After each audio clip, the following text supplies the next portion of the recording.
Hey guys, Kishore here and welcome to the 20th lesson of module 3। पिछले lesson में सबसे पहले तो मैंने आपको ये सिखाया कि पेरेंटिंग का रोल क्या है। शहर बदलने और स्कूल जाने वाले एग्जाम्पल की हेल्प से मैंने आपको ये भी बताया कि ब्लेंडर में पेरेंटिंग करते वक्त बच्चे पेरेंट्स को फॉलो करेंगे, लेकिन पेरेंट्स बच्चों को फॉलो नहीं करेंगे। उसके बाद मैंने आपको ये भी बताया कि ब्लेंडर में बुलियन मॉडिफायर लगा के अपने कटर्स को मेन ऑब्जेक्ट से पेरेंट करना वेरी वेरी इंपॉर्टेंट है, वरना गलती से अगर मूवमेंट हो गया तो पूरी ज्योमेट्री खराब हो सकती है। इस लेसन में हम रेफरेंस इमेजेस का दबा के यूज करेंगे। सबसे पहले तो रेफरेंस की हेल्प से मैं आपको डाइनिंग टेबल बनाना सिखाऊंगा, फिर डाइनिंग चेयर बनाना सिखाऊंगा, और उसके बाद एक शानदार सा मॉडिफायर बता के आपको यह बताऊंगा कि आखिर बड़ी ही आसानी से डस्टबिन कैसे बना लेना है। आगे बढ़ने से पहले एक चीज जो मिसिंग है वो ये कि स्टेयर्स के अलावा अभी तक हमने स्ट्रक्चर के किसी भी ऑब्जेक्ट में बेवल मॉडिफायर ऐड नहीं किया है, इसलिए धड़ाधड़ बेवल मॉडिफायर लगाते जाना है। लेकिन इस बात का भी ध्यान रखना कि इन ऑब्जेक्ट्स में से बहुत सारों को हमने ऑब्जेक्ट मोड में भी स्केल या रोटेट किया था, और हमारा गोल्डन रूल ऑफ थंब ये कहता है कि मॉडिफायर्स लगाने से पहले हमेशा ही रोटेशन एंड स्केल अप्लाइड होना चाहिए। इसलिए मैंने किचन फ्लोर सेलेक्ट किया, कंट्रोल ए दबा के रोटेशन एंड स्केल अप्लाई कर दिया, ऐड मॉडिफायर में जाके बेवल मॉडिफायर ऐड किया, सेगमेंट्स को 3 कर दिया और अमाउंट को 0.005 कर दिया।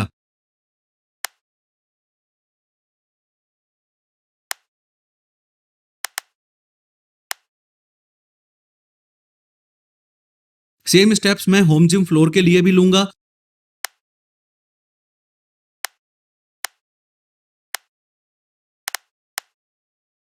सेम स्टेप्स बैक वॉल्स के लिए भी लूंगा।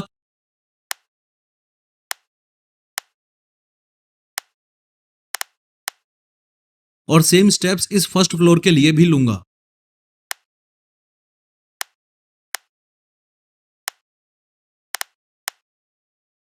नेक्स्ट जिस पार्ट पे हम काम करने वाले हैं वो है किचन।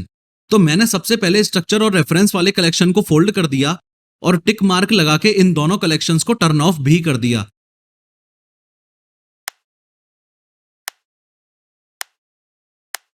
फिर इधर ही आउटलाइनर पैनल में राइट क्लिक करके न्यू कलेक्शन पे क्लिक किया और इस न्यू कलेक्शन का नाम रखा किचन।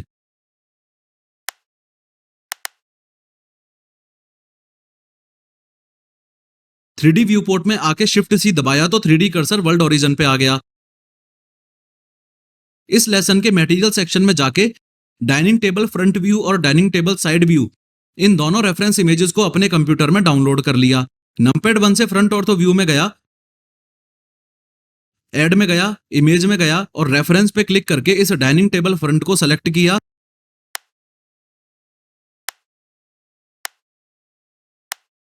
और इधर लोड रेफरेंस इमेज पे क्लिक कर दिया। नंपैड 3 से राइट ऑर्थो व्यू में गया, ऐड में गया, इमेज में गया और रेफरेंस पे क्लिक करके इस डाइनिंग टेबल साइड को सेलेक्ट किया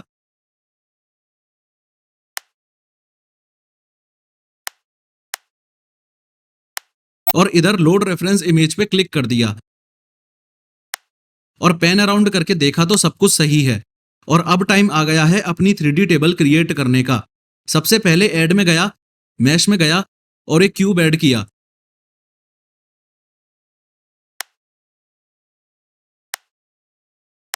टैब दबा के एडिट मोड में गया और एस दबा के स्केल किया, जी दबा के मूव किया और तब तक एस और जी दबा के एडजस्टमेंट करता गया जब तक मेरा ये क्यूब इस रेफरेंस इमेज के साथ मैचिंग ना हो जाए। अब यहां पे आप एक बात समझ लो, इस पॉइंट ऑफ टाइम पे स्पून फीडिंग एक्सपेक्ट मत करना, यानी कि ये उम्मीद मत करना कि रेफरेंस इमेजेस देने के बाद भी मैं आपको ये बताऊं कि अब इस क्यूब को जेड एक्सिस पे मूव करो, फिर एक्स एक्सिस पे स्केल करो, फिर जेड एक्सिस पे स्केल करो, वगैरह वगैरह। अरे मालिक, साफ साफ दिख रहा है कि टेबल के ऊपर जो फ्लैट सरफेस होता है अपने इस क्यूब को हमें उसके साथ मैच करना है बस। तो लोकेशन रोटेशन स्केल चेंज करो और मैच कर दो, सिंपल। और अगर नहीं कर पा रहे हो तो इसका मतलब आप बंक मार के आए हो। वापस मॉड्यूल 2 में जाओ, अच्छे से लोकेशन रोटेशन स्केल की प्रैक्टिस करो और वापस कंटिन्यू करो। एनीवेज, नंपैड 3 दबा के राइट ऑर्थो व्यू में गया और अपने क्यूब को वाई एक्सिस पे स्केल करके टेबल के टॉप फ्लैट सरफेस के साथ मैचिंग कर दी।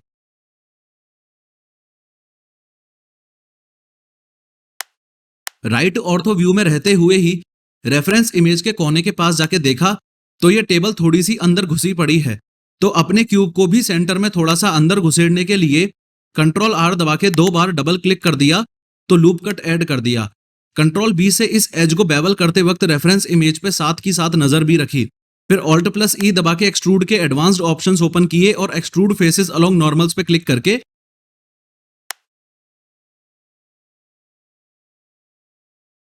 इन फेसेस को थोड़ा सा अंदर की ओर पुश कर दिया। अगर मैं अपनी रेफरेंस इमेज में जाके देखूं तो ये टेबल कॉर्नर्स पे से राउंडेड भी हैं।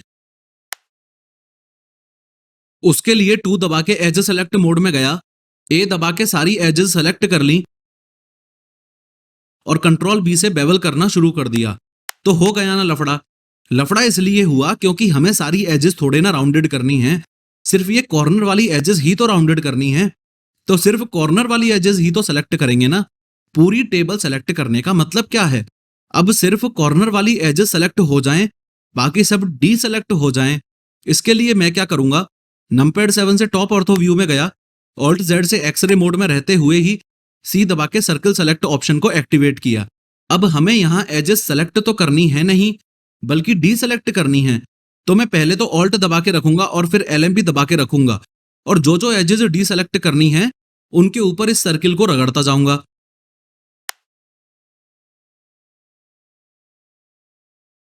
फिर पैन अराउंड करके देखूंगा तो कॉर्नर वाली एजेस तो ऑलरेडी सेलेक्टेड ही हैं। फिर कंट्रोल भी दबा के बेवलिंग की और माउस व्हील से सेगमेंट्स बढ़ा दिए।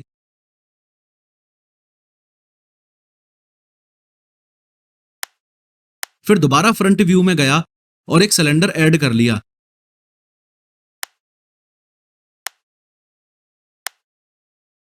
सिलेंडर की नीचे वाले फेस को सेलेक्ट किया और इस टेबल का ये जो नीचे वाला पैर है उसके साथ लोकेशन और स्केल दोनों ही मैच करने की कोशिश की। ऑल्ट जेड दबा के एक्सरे मोड में आना जाना तो चलता ही रहना चाहिए।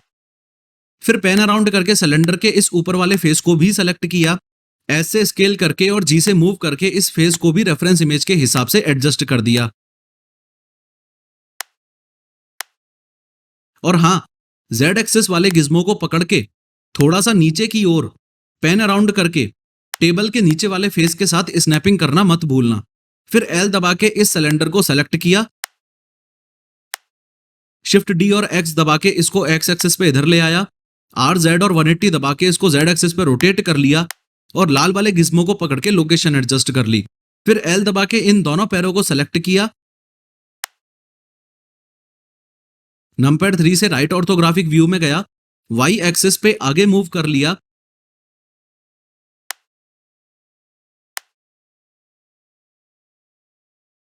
वन दबा के वर्टेक्स सेलेक्ट मोड में गया, ऑल्ट ए से सब कुछ डी सेलेक्ट किया, एक्सरे मोड में रहते हुए ही सारी वर्टिसेस सेलेक्ट कर ली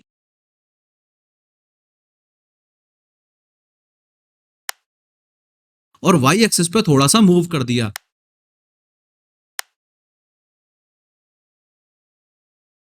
दोबारा 3 दबा के फेस सेलेक्ट मोड में गया, एल दबा के दोनों पैरों को सेलेक्ट किया, शिफ्ट डी और वाई दबा के पीछे वाले पैर भी बना लिए एंड वंस अगेन वन दबा के वर्टेक्स सेलेक्ट मोड में गया, ऑल्ट ए से सब कुछ डी सेलेक्ट किया, एक्सरे मोड में रहते हुए ही सारी वर्टिसेस सेलेक्ट कर ली और वाई एक्सिस पे थोड़ा सा मूव कर दिया। अब दोनों रेफरेंस इमेजेस को सेलेक्ट करके डिलीट कर दिया।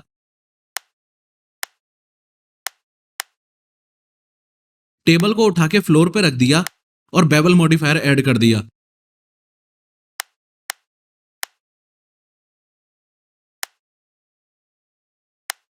सेगमेंट्स को 3 किया और वैल्यू को 0.005 करके एंटर दबा दिया। जैकेडनेस को हटाने के लिए राइट क्लिक करके शेड स्मूथ किया, उसके बाद शेडिंग आर्टिफैक्ट को हटाने के लिए नॉर्मल्स में जाके ऑटो स्मूथ किया, वापस बेवल मॉडिफायर में आके शेडिंग में आके हार्डन नॉर्मल्स को टर्न ऑन कर लिया, F2 दबा के इसको रिनेम कर लिया डाइनिंग टेबल और इसी के साथ आपकी टेबल्स का 3D मॉडल 100% रेडी है।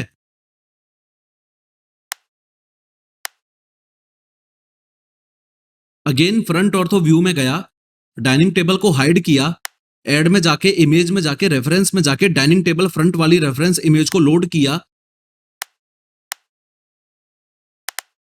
फिर राइट ऑर्थोग्राफिक व्यू में जाके ऐड में जाके इमेज में जाके रेफरेंस टैब दबा के ऑब्जेक्ट मोड में वापस आया और G+Z+0.05 दबा के इसको फ्लोर पे रख दिया। नंपैड 7 से टॉप ऑर्थोग्राफिक व्यू में गया और G दबा के इसको इस कोने में इधर ले आया।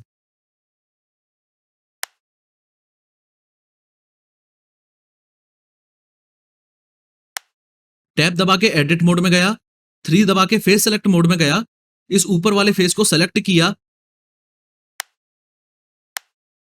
नंपैड 1 से फ्रंट ऑर्थोग्राफिक व्यू में गया और गिज्मो की मदद से इस टॉप फेस को Z एक्सिस पे ऊपर की ओर मूव कर दिया।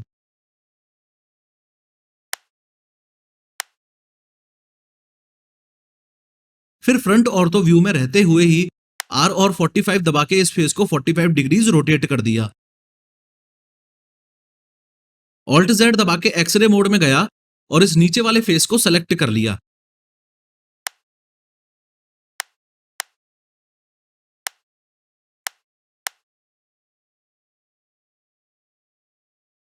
इधर एक छोटी सी ट्रिक ये याद रखना कि एक्सरे मोड में जब भी कोई फेस सेलेक्ट करना हो तो उस फेस पे जो डॉट बना हुआ होता है उस पे क्लिक करना पड़ता है। नंपैड 7 से टॉप ऑर्थोग्राफिक व्यू में गया और इस फेस को S और X दबा के सिर्फ X एक्सिस पे स्केल डाउन कर दिया।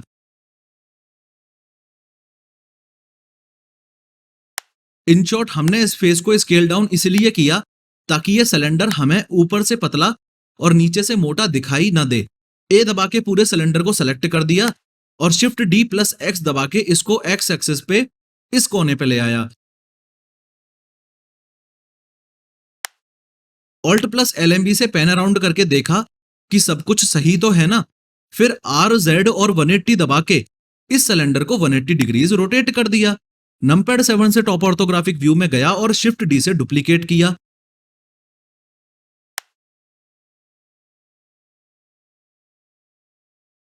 और इस सिलेंडर को इस कोने में ले आया। फिर शिफ्ट D+X दबा के इसको X एक्सिस पे इस कोने पे ले आया।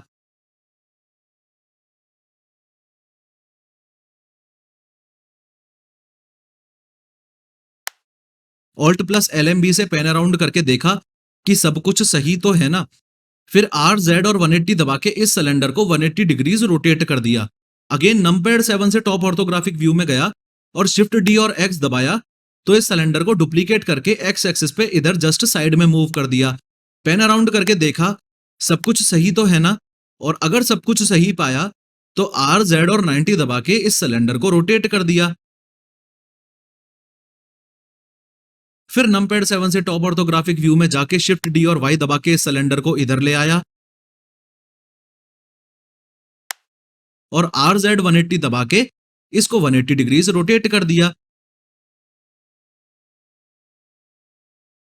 बस अब एक लास्ट काम बचा है कि इन सिलेंडर्स के बीच में हमको पुल बनाना है, यानी कि ब्रिज बनाना है। तो मैंने इस फेस को सेलेक्ट किया, इस फेस को सेलेक्ट किया, कंट्रोल E दबाया और ब्रिज एज लूप वाले ऑप्शन को सेलेक्ट कर लिया। सिमिलरली इस फेस को सेलेक्ट किया, इस फेस को सेलेक्ट किया, कंट्रोल E दबाया और इस ब्रिज एज लूप वाले ऑप्शन को सेलेक्ट कर लिया। इस फेस को सेलेक्ट किया, इस फेस को सेलेक्ट किया, कंट्रोल E दबाया और इस ब्रिज एज लूप वाले ऑप्शन को सेलेक्ट कर लिया। इन पाइप बाउंड्रीज पे जैगेड लाइंस को खत्म करने के लिए आप राइट क्लिक करके शेड स्मूथ करो और जैसे ही ये शेडिंग आर्टिफैक्ट आता है तो इस ग्रीन वाले उल्टे ट्राइंगल में जाके, यानी कि इस ऑब्जेक्ट डेटा प्रॉपर्टीज वाले ऑप्शन में जाके नॉर्मल्स में जाके ऑटो स्मूथ को टर्न ऑन कर लो और F2 दबा के इसको रीनेम करके इसका नाम रख लो पाइप बाउंड्रीज। नेक्स्ट हम बनाएंगे स्टेयर्स। उसके लिए शिफ्ट प्लस RMB से सबसे पहले तो मैं कर्सर को इधर ले आया,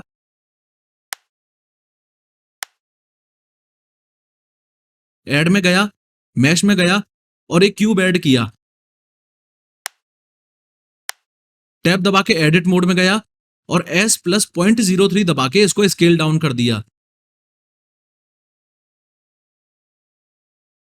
S और X दबा के इसको X एक्सिस पे स्केल किया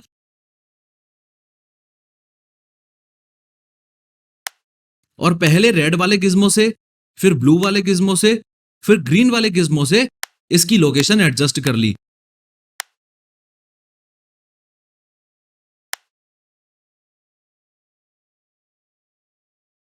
उसके बाद इस सामने वाले फेस को सेलेक्ट किया, कंट्रोल प्लस नंपैड 3 दबा के लेफ्ट ऑर्थोग्राफिक व्यू में गया और इस फेस को ग्रीन वाले गिज्मो की हेल्प से वाई एक्सिस पे थोड़ा आगे मूव कर दिया। लूप कट ऐड करने के लिए कंट्रोल आर दबाया और लेफ्ट क्लिक कर दिया, लेकिन दूसरा लेफ्ट क्लिक करने से पहले इस लूप कट को थोड़ा सा आगे ले गया और फिर दूसरा लेफ्ट क्लिक किया। पैन अराउंड करके सामने गया और एकदम सेंटर में लूप कट ऐड करने के लिए कंट्रोल आर दबा के 2 बार लेफ्ट क्लिक कर दिया।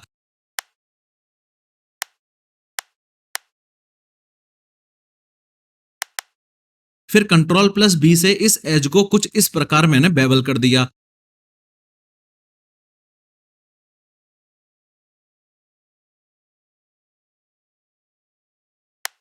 थ्री दबा के फेस सेलेक्ट मोड में गया, इन नीचे वाले दो फेसेस को सेलेक्ट किया,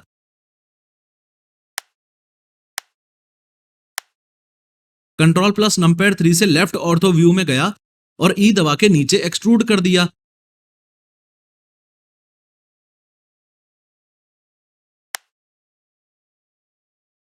टैब दबा के ऑब्जेक्ट मोड में गया, फिर बेवल मॉडिफायर ऐड किया,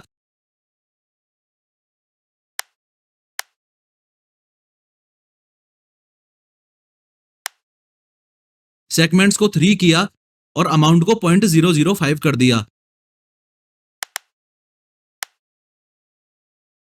उसके बाद इस जैकेटनेस को हटाने के लिए सबसे पहले तो राइट क्लिक करके शेड स्मूथ कर दिया,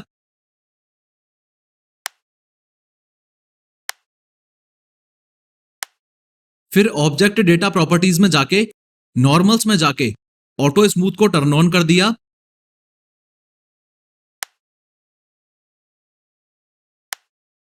वापस बेवल मॉडिफायर में आके शेडिंग के अंदर इस हार्डन नॉर्मल्स को टर्न ऑन कर लिया।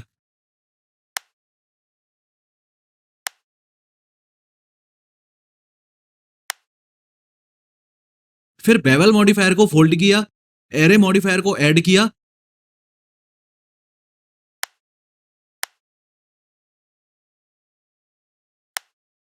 चूंकि ये सीढ़ियां मुझे एक्स एक्सिस में डुप्लीकेट करनी ही नहीं है, इसलिए एक्स पे वैल्यू कर दी 0। फिर वाई और जेड को एक साथ सेलेक्ट किया और इस पे वैल्यू कर दी 1। ओ तेरी, ये तो सब कुछ उल्टा हो गया। ये सीढ़ियां जिस डायरेक्शन में जानी चाहिए थी उसके अपोजिट डायरेक्शन में चली गई। अब कॉमन सेंस की बात यह है कि डायरेक्शन अपोजिट करने के लिए हमें बस माइनस ही तो लगाना है, और ब्लेंडर में जल्दी से माइनस लगाने की ट्रिक यह है कि सबसे पहले तो वाई वाले 1 के ऊपर अपने कर्सर को ले जाओ और नंपैड वाला नहीं, बल्कि कीबोर्ड में जो ऊपर की लाइन में 0 के बगल में माइनस होता है वो दबा दो। सेम स्टेप्स इस z वाली वैल्यू के लिए भी कर लो। अगर कंट्रोल प्लस नंपैड 3 दबा के मैं लेफ्ट ऑर्थो व्यू में जाऊं तो मुझे साफ साफ पता चल रहा है कि ये सीढ़ियां प्रॉपरली कनेक्टेड हैं ही नहीं।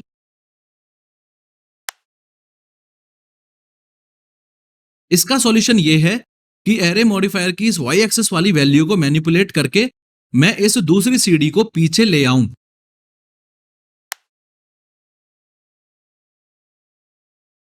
बस अब क्या है, नंबर ऑफ डुप्लीकेट्स बढ़ाने के लिए इस काउंट को 14 कर दूंगा।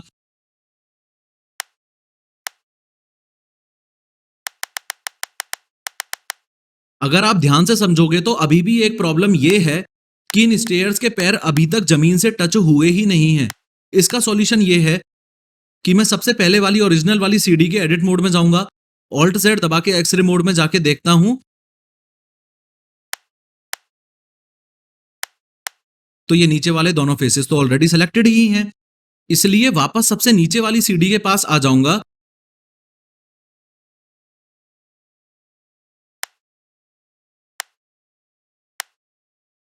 और जी और जेड दबा के इन पैरों को लंबा कर दूंगा। उसके बाद कंट्रोल नंपैड 3 दबा के लेफ्ट ऑर्थोग्राफिक व्यू में गया, 1 दबा के वर्टेक्स सेलेक्ट मोड में गया, ऑल्ट जेड दबा के एक्सरे मोड में गया और ऐसा बॉक्स बनाया कि ये आगे वाली सारी वर्टिसेस सेलेक्ट हो जाएं। फिर दोबारा नीचे वाली सीढ़ी के पास में गया, और जी और वाई दबा के इन सीढ़ियों को आगे की ओर थोड़ा सा लंबा कर दिया। दोबारा नीचे वाली सीढ़ी के पास में गया और जी और वाई दबा के इन सीढ़ियों को आगे की ओर थोड़ा सा लंबा कर दिया।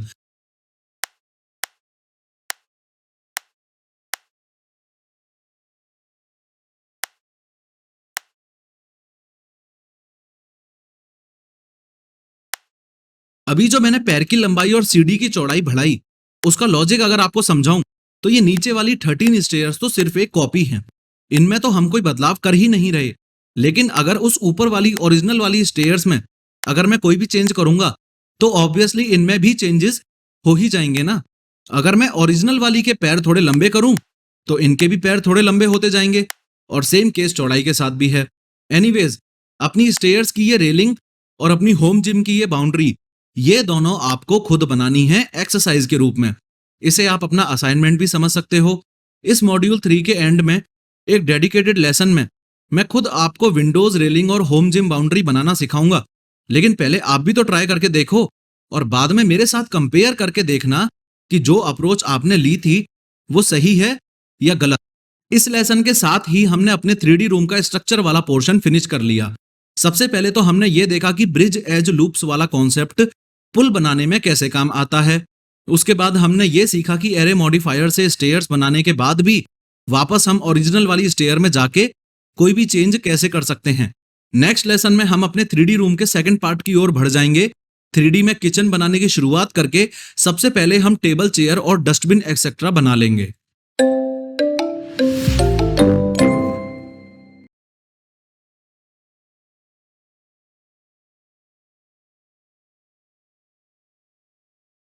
हे guys, Kishore here and welcome to the 21st lesson of module 3। पिछले लेसन में सबसे पहले तो मैंने आपको ये बताया कि रेफरेंस इमेजेस को ऐड करके टेबल कैसे बनानी है और साथ ही साथ मैंने आपको ये भी बताया कि दुनिया की कोई भी स्किल सीखते वक्त यदि आपको स्पून फीडिंग की आदत लग गई तो उस स्किल को सीखने का कोई खास मतलब नहीं निकलेगा। फिर हमने चेयर बनाई और डस्टबिन बनाया और वो भी वायर फ्रेम मॉडिफायर को यूज करके। चेयर बनाते वक्त मैंने आपको असाइनमेंट भी दिया। इस लेसन में सबसे पहले तो हम फ्रिज बनाना सीखेंगे और उसके बाद मैं आपको बताऊंगा कि एग्जैक्टली हायरार्कीज के साथ ब्लेंडर में कैसे खेला जाता है। पेरेंटिंग के बारे में बात करते वक्त ही मैं आपको यह भी बताऊंगा कि ब्लेंडर में शिफ्ट जी शॉर्टकट का क्या यूज है और उसकी इंपॉर्टेंस क्या है। और लास्ट में आपको 2 तरीके मैं ऐसे बताऊंगा जिनकी हेल्प से फ्यूचर में आप हमेशा ही ये बहुत अच्छे से डिसाइड कर पाओगे कि ब्लेंडर में आपको कोई भी नया 3D शेप ऑब्जेक्ट मोड में ऐड करना चाहिए या फिर किसी दूसरे ऑब्जेक्ट के एडिट मोड में रहते हुए ही ऐड करना चाहिए। आगे बढ़ते हुए मैंने सबसे पहले तो डस्टबिन को और बेस को शिफ्ट दबा के सेलेक्ट किया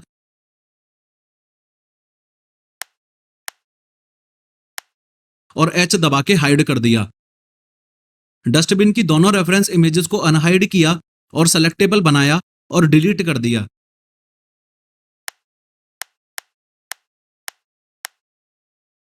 नंपेड 1 से फ्रंट ऑर्थोग्राफिक व्यू में गया और ऐड में जाके, इमेज में जाके, रेफरेंस में जाके फ्रिज फ्रंट को सेलेक्ट कर लिया।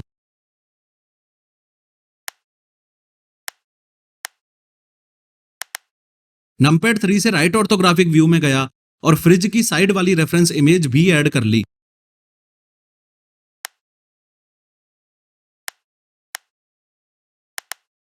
आउटलाइनर पैनल में जाके दोनों ही इमेजेस को डीसेलेक्टेबल बना दिया और ऐड में जाके, मैश में जाके एक क्यूब ऐड कर लिया।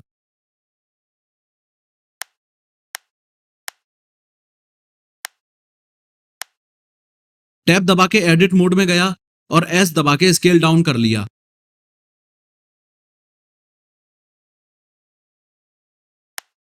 नंपेड 3 से राइट ऑर्थोग्राफिक व्यू में गया और एस और वाई दबा के वाई एक्सिस पर स्केल कर दिया।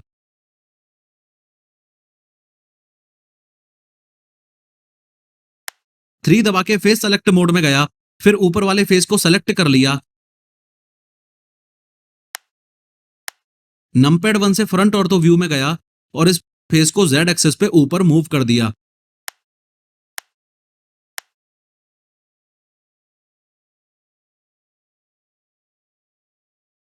फिर नीचे वाले फेस को सेलेक्ट किया और उस फेस को जेड एक्सिस पे नीचे मूव कर दिया।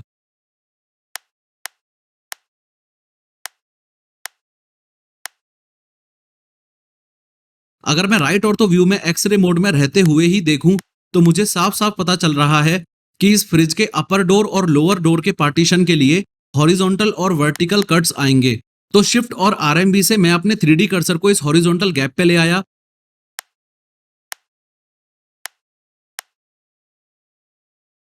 एक क्यूब ऐड किया और एडिट मोड में जाके एस और 0.02 दबा के उसको छोटा कर लिया।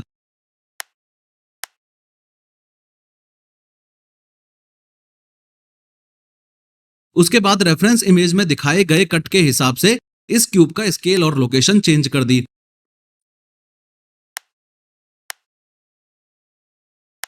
फिर नमपैड 1 से फ्रंट ऑर्थोग्राफिक व्यू में गया, एस, एक्स और 50 दबा के इस क्यूब को एक्स एक्सिस पे 50 गुना बड़ा कर लिया। फिर इसकी लोकेशन एडजस्ट करने के लिए इसको एक्स एक्सिस पे लेफ्ट साइड ले आया। वापस नंपैड 3 से राइट ऑर्थोग्राफिक व्यू में गया, कंट्रोल आर दबा के लेफ्ट क्लिक किया तो एक लूप कट लगाया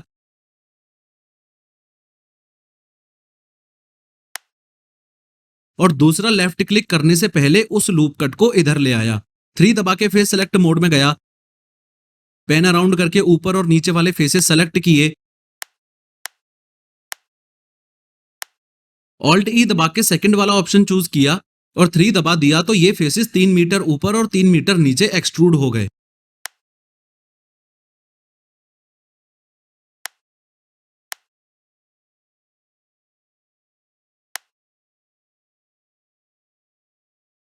दोनों रेफरेंस इमेजेस को हाइड किया, फ्रिज को सेलेक्ट किया और बुलियन मॉडिफायर लगा दिया। पिकर की मदद से अपने इस क्यूब को टारगेट के रूप में सेलेक्ट किया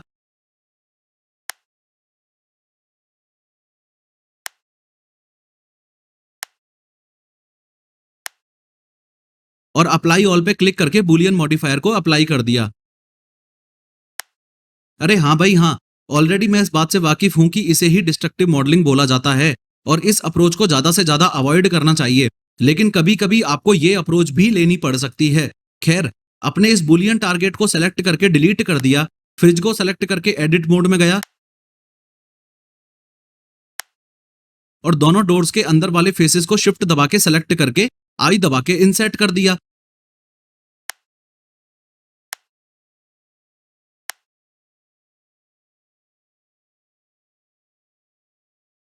उसके बाद ऑल्ट प्लस ई दबा के एक्सट्रूड फेसेस अलोंग नॉर्मल्स वाले ऑप्शन को सेलेक्ट करके अंदर की ओर एक्सट्रूड कर दिया।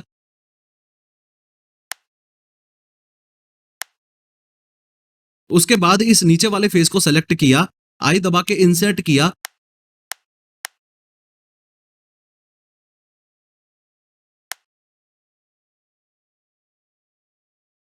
और ई दबा के एक्सट्रूड कर दिया। फिर दोनों डोर्स की ये साइड वाली एजेस और ऊपर वाले डोर की ये ऊपर वाली एज को शिफ्ट दबा के सेलेक्ट किया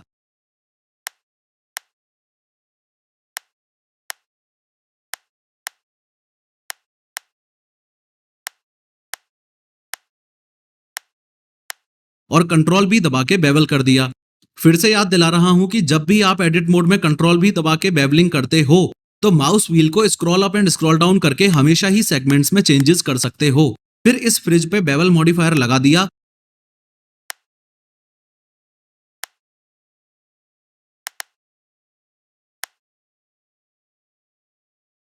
और राइट क्लिक करके इसको शेड स्मूथ कर दिया।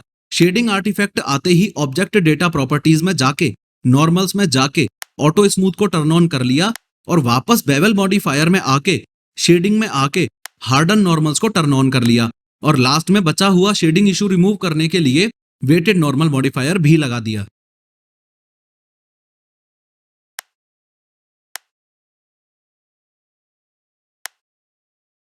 याद है मैंने आपको बताया था कि मॉडलिंग करने के बाद वर्टिसेस, एजेस और फेसेस को लेके थोड़ी बहुत ट्वीकिंग हमेशा ही चलती रहती है।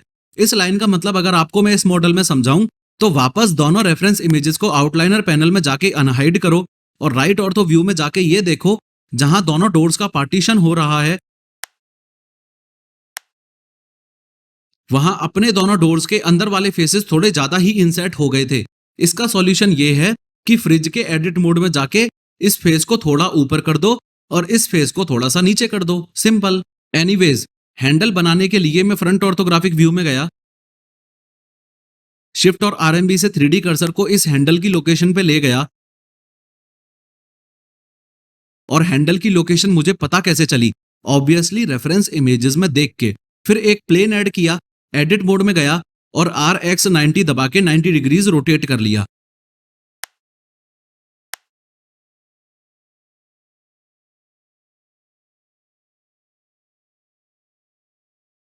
S और 0.03 दबा के उसको छोटा कर दिया और रेफरेंस इमेज में दिखाए गए हैंडल के अकॉर्डिंग G और S दबा के मैचिंग मैचिंग कर ली।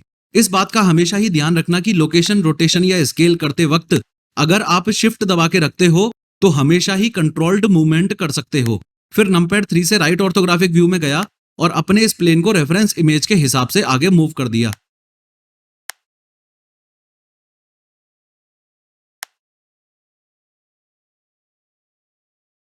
उसके बाद पेन अराउंड करके इस प्लेन की साइड वाली दोनों एजेस को शिफ्ट दबा के सेलेक्ट किया।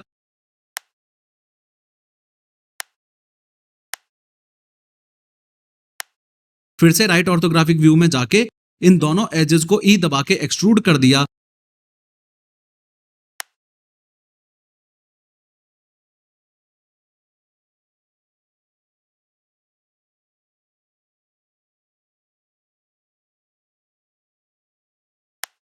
वापस से कॉर्नर वाली दोनों एजेस को सेलेक्ट किया और कंट्रोल भी दबा के बेवल कर दिया।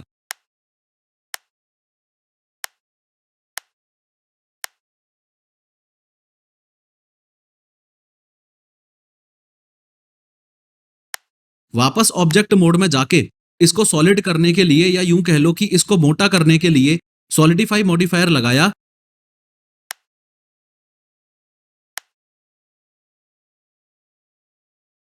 ऐड में जाके, इमेज में जाके, रेफरेंस में जाके डाइनिंग टेबल साइड वाली रेफरेंस इमेज को लोड कर लिया।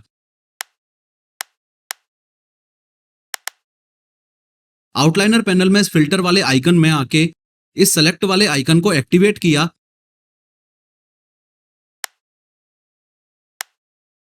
और ताकि मेरे से ये रेफरेंस इमेजेस गलती से स्केल वगैरह ना हो जाएं, इन दोनों ही रेफरेंस इमेजेस को डीसेलेक्टेबल बना दिया। सबसे पहले एक क्यूब ऐड किया, टैब दबा के एडिट मोड में गया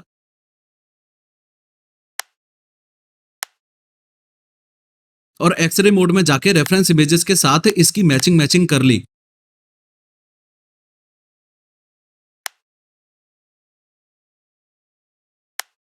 फिर राइट ऑर्थो व्यू में गया और वाई एक्सिस पे स्केल करके साइड से भी इसकी मैचिंग मैचिंग कर ली। फिर 2 दबा के एज सेलेक्ट मोड में गया और शिफ्ट दबा के इन चारों कोनों को सेलेक्ट कर लिया और कंट्रोल भी दबा के लास्ट में बेवल कर दिया।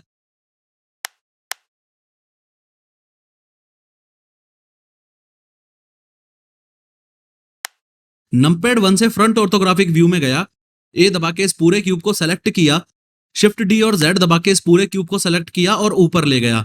आर एक्स और 90 दबा के इस क्यूब को रोटेट कर लिया। ऑल्ट जेड से एक्सरे मोड में गया और एक्स दबा के स्केल कर दिया। फिर एस और एक्स दबा के इसको थोड़ा सा बड़ा कर लिया।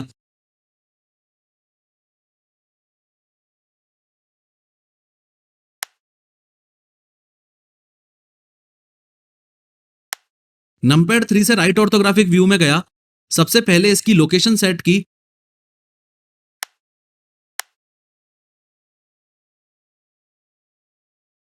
और फिर एस और वाई दबा के इसको स्केल डाउन कर दिया।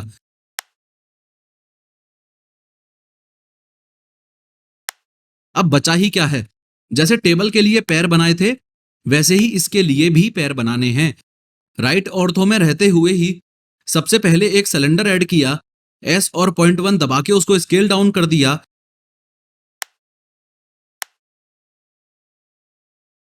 फिर लोकेशन और स्केलिंग करके इसको नीचे ले आया। 3 दबा के फेस सेलेक्ट मोड में गया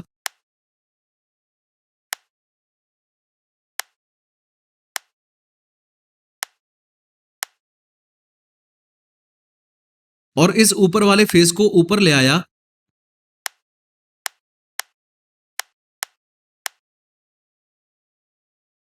और फिर स्केलिंग कर दी। फिर फ्रंट ऑर्थोग्राफिक व्यू में गया एक्सरे मोड में जाके इस लेग को थोड़ा राइट साइड मूव कर दिया।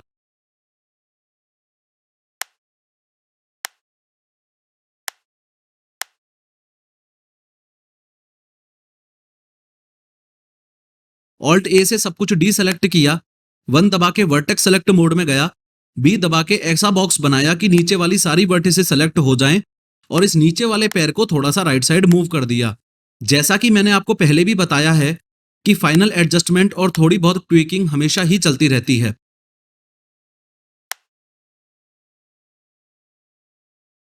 फिर एल दबा के इस पूरे पैर को सेलेक्ट किया। शिफ्ट डी और एक्स से इस पैर को इधर ले गया।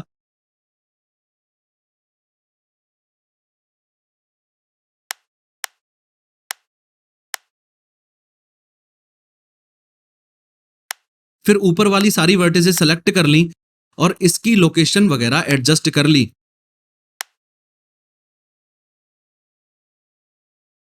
रिमेनिंग इस चेयर पे आगे वाले पैर लगाना और बेवल मॉडिफायर को लगाना, ये आपका असाइनमेंट है, यानी कि ये आपको खुद करना है। नेक्स्ट, डस्टबिन बनाने के लिए इन दोनों रेफरेंस इमेजेस को पहले तो मैंने सेलेक्टेबल बनाया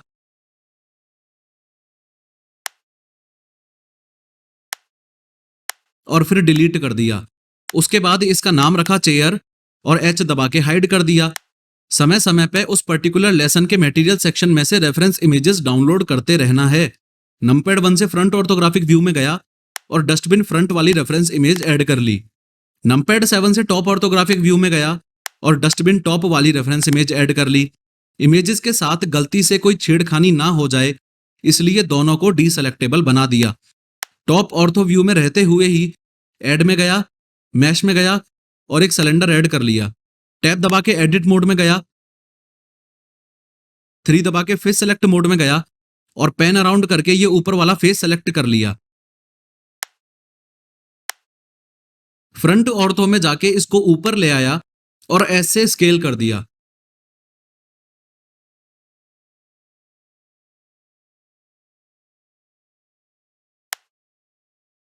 फिर नीचे वाले फेस को सेलेक्ट किया, उसको नीचे ले आया और ऐसे स्केल कर दिया।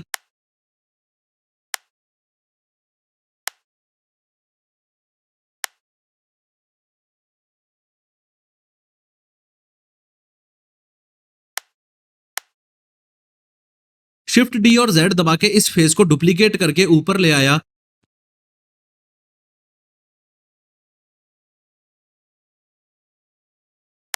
और पी दबा के सिलेक्शन पे क्लिक कर दिया।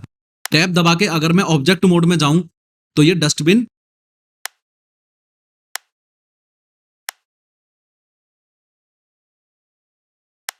और ये अंदर वाला फेस दोनों ही अलग अलग ऑब्जेक्ट्स बन चुके हैं।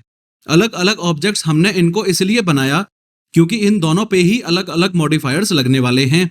सबसे पहले अपने इस सिलेंडर को सेलेक्ट किया, टैब दबा के एडिट मोड में गया, ऊपर वाले फेस को सेलेक्ट करके डिलीट कर दिया। कंट्रोल आर दबा के 20 दबाया तो 20 लूप कट्स ऐड कर दिए। दोनों रेफरेंस इमेजेस को हाइड कर दिया। ऐड मॉडिफायर में गया, वायर फ्रेम मॉडिफायर लगा दिया।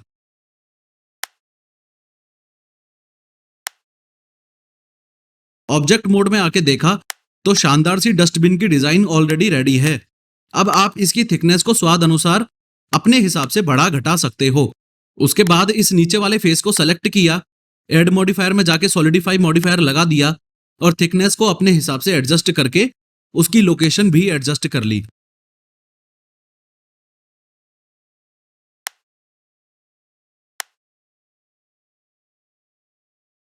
उसके बाद इस नीचे वाले बेस पे और डस्टबिन पे बेवल मॉडिफायर लगाना आपका काम है और उसके बाद सबसे पहले बेस को सेलेक्ट करके शिफ्ट दबा के डस्टबिन को सेलेक्ट करके पेरेंटिंग करने के लिए कंट्रोल पी दबा के ये दूसरा वाला ऑप्शन सेलेक्ट कर लिया और लास्ट में F2 दबा के इसको रिनेम करके नाम रख दिया डस्टबिन। इस लेसन में सबसे पहले तो मैंने आपको यह बताया कि रेफरेंस इमेजेस ऐड करके टेबल कैसे बनानी है। अगर आपने जरा भी ध्यान से नोटिस किया होगा तो रेफरेंस इमेजेस को सही तरीके से ऐड करने के लिए फ्रंट इमेज लगानी है तो फ्रंट ऑर्थो व्यू में चले जाओ, साइड इमेज लगानी है तो साइड ऑर्थो व्यू में चले जाओ और अगर टॉप इमेज लगानी है तो टॉप ऑर्थो व्यू में चले जाओ। उसके बाद मैंने आपको यह भी समझाने की कोशिश की कि वायर फ्रेम मॉडिफायर हम तब लगाते हैं जब हमको सिर्फ एजेस मोटी करनी हो और सारे के सारे फेसेस गायब करने हो। यही कारण था कि हमने अपने डस्टबिन से पहले 20 लूप कट्स लगाए और उसके बाद ही वायर फ्रेम मॉडिफायर लगाया, क्योंकि लूप कट लगाने से ही तो हमारे पास इतनी सारी एजेस आ गई। नेक्स्ट लेसन पूरा का पूरा हम रेफ्रिजरेटर बनाने के लिए ही डेडिकेट कर देंगे। फ्रिज बना के मैं आपको दो बहुत ही यूजफुल टिप्स बताऊंगा, जिससे आपका ये डाउट हमेशा हमेशा के लिए दूर हो जाएगा कि न्यू ऑब्जेक्ट्स हमें एडिट मोड में ऐड करने चाहिए या ऑब्जेक्ट मोड में ऐड करने चाहिए।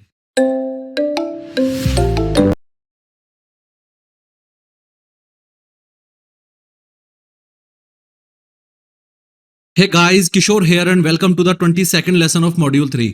पिछले लेसन में मैंने सबसे पहले तो आपको फ्रिज बनाना सिखाया, लेकिन फ्रिज के डोर्स के पार्टीशन करते वक्त मैंने आपको यह बताया कि कभी कभी 3D आर्टिस्ट भी मजबूर हो जाते हैं और डिस्ट्रक्टिव मॉडलिंग की अप्रोच लेनी पड़ जाती है। फिर मैंने आपको यह बताया कि जैसे हायरार्कीज रियल लाइफ में काम करती हैं, वैसे ही ब्लेंडर में भी काम करती हैं, और शिफ्ट जी को यूज करके कैसे हम भाई बहन सेलेक्ट कर सकते हैं। इस लेसन में हम अपना पूरा फोकस कैबिनेट बनाने में डाल देंगे, लेकिन दो मोस्ट इंपोर्टेंट कॉन्सेप्ट्स जो हम सीखेंगे वो होंगे, पहला तो नाइफ टूल से रिलेटेड और दूसरा नॉर्मल्स को रिकैलकुलेट करने से रिलेटेड। नॉर्मल्स को रिकैलकुलेट करते वक्त मैं आपको यह बताऊंगा कि शेडिंग आर्टिफैक्ट की इतनी अजीब सिचुएशन भी आ सकती है कि ऑटो स्मूथ वाला ऑप्शन जो हम हर बार यूज करते हैं वो नाकाम हो जाए। आगे बढ़ते हुए आउटलाइनर पैनल में सबसे पहले इस फ्रिज को सेलेक्ट किया और राइट क्लिक करके सेलेक्ट हायरार्की पे क्लिक कर दिया और एच से हाइड कर दिया। इन दोनों क्यूब्स और प्लेन्स को बॉक्स बना के सेलेक्ट किया और डिलीट कर दिया। शिफ्ट सी से कर्सर को सेंटर में लाया और फ्रंट ऑर्थो व्यू में जाके किचन कैबिनेट फ्रंट वाली रेफरेंस इमेज ऐड कर ली। फिर टॉप ऑर्थो व्यू में गया और किचन कैबिनेट टॉप वाली रेफरेंस इमेज ऐड कर ली।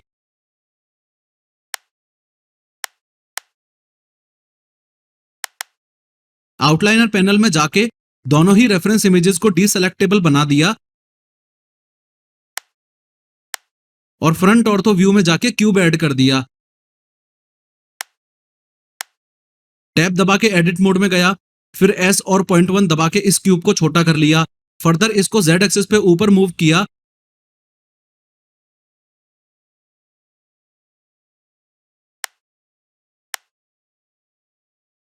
फिर बची हुई स्केलिंग करके किचन कैबिनेट के टॉप फ्लैट सरफेस से मैचिंग मैचिंग करने की कोशिश की।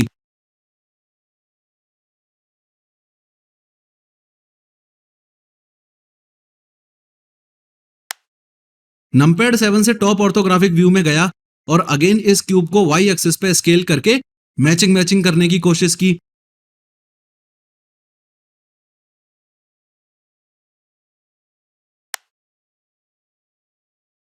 याद रखना, ऑल्ट जेड दबा के एक्सरे मोड में आना जाना चलता रहना चाहिए। फिर शिफ्ट डी और जेड दबा के इस क्यूब को नीचे लेके आया। फिर एस जेड और 0.5 दबा के इस क्यूब को जेड एक्सिस पे छोटा कर लिया। फिर ब्लू वाले गिज्मो की मदद से इधर ऊपर मूव कर दिया।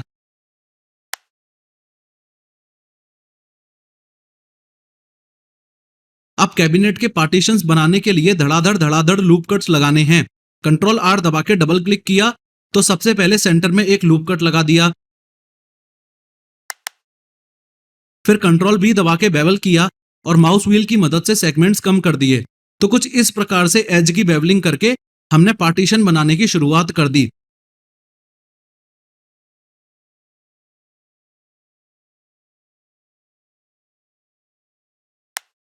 फिर कंट्रोल आर से एक और लूप कट ऐड किया, कंट्रोल बी से बेवल किया और इस पार्टीशन को लेफ्ट साइड में इधर मूव कर दिया।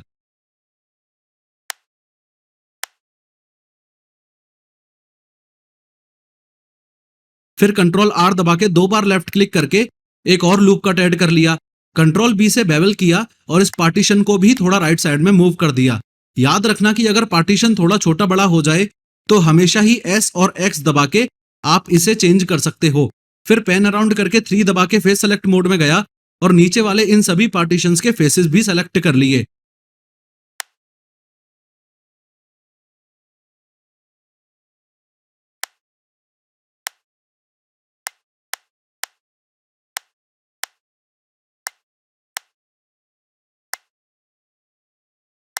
उसके बाद ई दबा के उनको नीचे की तरफ एक्सट्रूड कर दिया।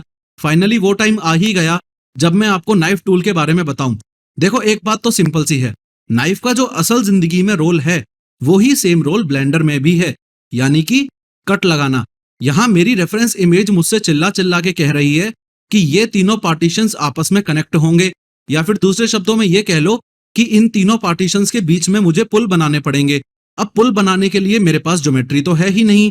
जैसे ज्योमेट्री बढ़ाने के लिए मैं लूप कट ऐड करता हूं, जैसे ज्योमेट्री बढ़ाने के लिए मैं एक्सट्रूड करता हूं, जैसे ज्योमेट्री बढ़ाने के लिए मैं इंसर्ट करता हूं, वैसे ही ज्योमेट्री बढ़ाने के लिए मैं नाइफ टूल का यूज करता हूं। तो ब्लेंडर में नाइफ टूल का शॉर्टकट है के। जैसे ही मैंने के दबाया तो मेरा कर्सर एक नाइफ में कन्वर्ट हो गया। यहां एक बात आप कान खोल के सुन लो कि जनरली जब हम ब्लेंडर में नाइफ टूल को सबसे पहली बार यूज करते हैं तो कंफ्यूजन होना लाजमी है। मुझे भी स्टार्टिंग में नाइफ टूल यूज करते वक्त काफी परेशानी होती थी, इसलिए ध्यान से समझना। के दबा के नाइफ टूल को एक्टिवेट करके सबसे पहले तो मुझे जहां से लाइन खींचनी शुरू करनी है वहां क्लिक कर दिया। फिर लेफ्ट साइड अपने माउस कर्सर को लेके जाने लगा और सी दबा दिया। यहाँ पे सी क्या करेगा, आपकी लाइन को ऑटोमेटिकली ही सीधी कर देगा। फिर सी दबाने के बाद मैंने जेड भी दबा दिया। यहाँ पे जेड क्या करेगा, जेड दबाते ही एक्चुअली आपका कट थ्रू का ऑप्शन एक्टिवेट हो जाएगा। अब ध्यान से समझो कि नाइफ टूल को यूज करते वक्त जेड दबाने से क्या होगा। देखो, अगर आप जेड नहीं दबाते हो तो ये नाइफ टूल आपके इन पार्टीशंस में कट तो लगाएगा, लेकिन सिर्फ सामने सामने इन तीन फेसेस पे ही कट लगाएगा। लेकिन अगर आप जेड दबाते हो तो ये नाइफ टूल आपके इन पार्टीशंस में थॉरो कट लगाएगा। थॉरो कट यानी कि आगे से पीछे तक पूरा का पूरा लूप कट ही लगेगा, ना कि सिर्फ सामने सामने लगेगा। फिर मैं अपने नाइफ टूल को तीसरे पार्टीशन के लेफ्ट साइड में ले गया और लेफ्ट क्लिक कर दिया। यहाँ पे इस बात को बड़े ही अच्छे से समझ लो कि सिर्फ लेफ्ट क्लिक करने से काम नहीं चलेगा। लेफ्ट क्लिक करने के बाद एंटर भी दबाना पड़ेगा। जैसे ही पार्टीशंस क्रिएट हो गए तो 3 दबा के फेस सेलेक्ट मोड में गया, फिर शिफ्ट दबा के ये फेस सेलेक्ट किया, ये फेस सेलेक्ट किया और एज मेन्यू को ओपन करने के लिए कंट्रोल ई दबाया, फिर ब्रिज एज लूप्स पे क्लिक कर दिया। अगेन शिफ्ट दबा के ये फेस सेलेक्ट किया, ये फेस सेलेक्ट किया और एज मेन्यू को ओपन करने के लिए कंट्रोल ई दबाया।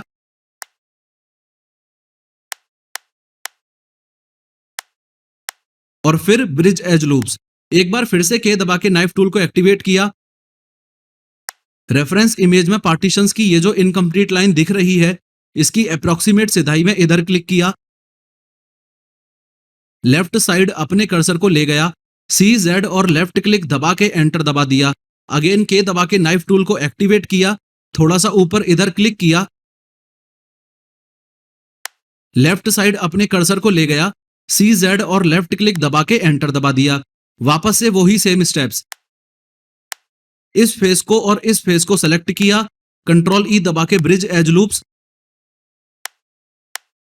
फिर इस फेस और इस फेस को सेलेक्ट किया, कंट्रोल ई दबा के ब्रिज एज लूप्स। नेक्स्ट जो चीज हम बनाएंगे वो है इस कैबिनेट के फ्रंट्स। तो कैबिनेट के फ्रंट्स बनाने के लिए इन चारों एजेस को सेलेक्ट किया और एफ दबा के फिल कर दिया। इन चारों एजेस को सेलेक्ट किया और एफ दबा के फिल कर दिया। इन चारों एजेस को सेलेक्ट किया और एफ दबा के फिल कर दिया। इन चारों एजेस को सेलेक्ट किया और एफ दबा के फिल कर दिया।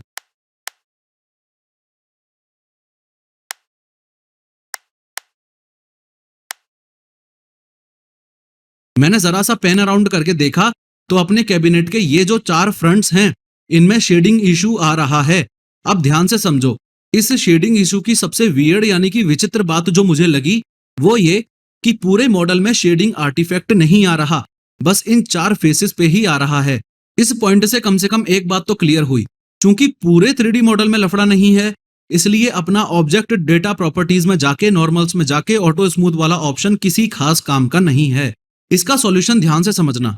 सबसे पहले मैं ओवरलेज में गया और नीचे गया, इस नॉर्मल्स को टर्न ऑन किया और साइज को बड़ा कर दिया। सबसे पहले तो आप ये समझो कि नॉर्मल्स और कुछ नहीं बल्कि किसी भी फेस से 90 डिग्रीज एंगल पे बाहर निकलने वाली लाइन को ही बोला जाता है। थोड़ा भी आप केयरफुली ऑब्जर्व करोगे तो ये पाओगे कि हर फेस से एक नॉर्मल बाहर की तरफ आ रहा है। लेकिन अपने किचन कैबिनेट के ये चारों हरामी फेसेस, इनमें से तो कोई नॉर्मल बाहर आ ही नहीं रहा। और अगर मैं पीछे जाके देखूं तो नॉर्मल इन चारों हरामी फेसेस का भी है, लेकिन वो बाहर की तरफ नहीं बल्कि अंदर की तरफ निकल रहा है। इनफैक्ट ओवरलेज में अगर मैं फेस ओरिएंटेशन को टर्न ऑन करूं तो ब्लेंडर भी तो इन चारों फेसेस को लाल रंग से डिनोट करके यही बताने की कोशिश कर रहा है कि ये दोनों ही फेसेस हरामी हैं। गुड न्यूज ये है कि आपकी ज्योमेट्री में किसी भी हरामी फेस को हरामखोरी से रोकने के लिए ब्लेंडर ने एक बहुत ही शानदार सा शॉर्टकट दे रखा है। इस कोने वाले लाल फेस को सेलेक्ट करो और शिफ्ट एन दबा दो। सिंपल। ऐसे ही अगले रेड फेस को सेलेक्ट करो और शिफ्ट एन दबा दो। और अगर अभी भी फेस रेड ना हुआ हो तो इनसाइड को भी एक्टिवेट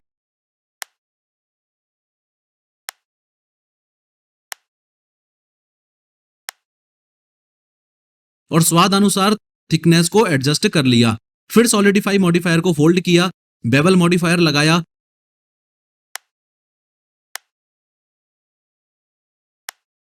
सेगमेंट्स को 3 किया और स्वाद अनुसार अमाउंट को एडजस्ट कर लिया।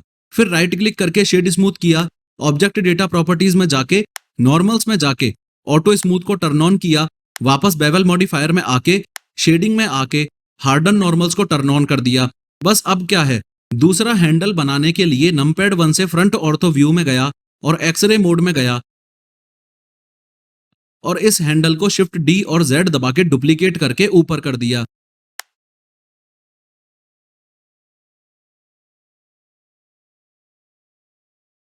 उसके बाद ये सर्कुलर की लॉक बनाने के लिए सबसे पहले तो शिफ्ट आरएमबी से अपने 3D कर्सर को इस सर्किल के पास यहां ले आया, ऐड में गया, मैश में गया और एक सर्किल ऐड कर लिया।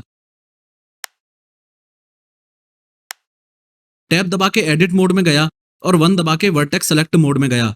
उसके बाद RX90 दबा के एक्स एक्सिस पे 90 डिग्रीज रोटेट कर दिया।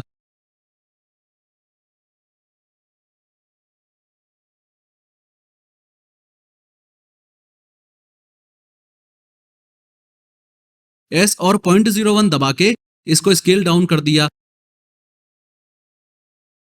यहाँ पे एक चीज तो मुझे साफ साफ नजर आ रही है कि ये सर्किल सेंटर में खाली है।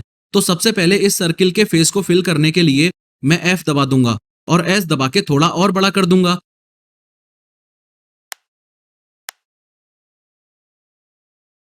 I दबा के इसके फेस को मैंने इंसर्ट कर दिया और SZ दबा के उसको Z एक्सिस पे थोड़ा सा स्केल कर लिया।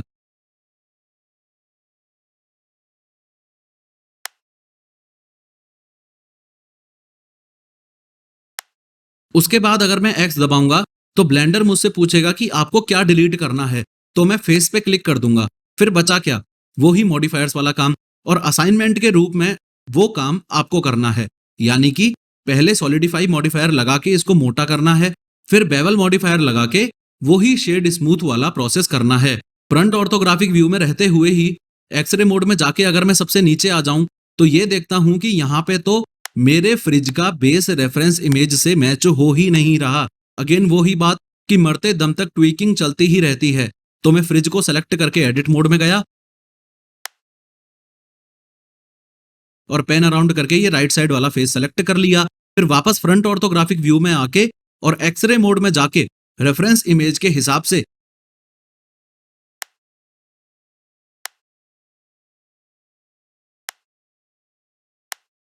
इस फेस को एडजस्ट कर लिया और ये ही सेम एक्शंस मैंने राइट साइड वाले फेस के साथ भी कर लिए।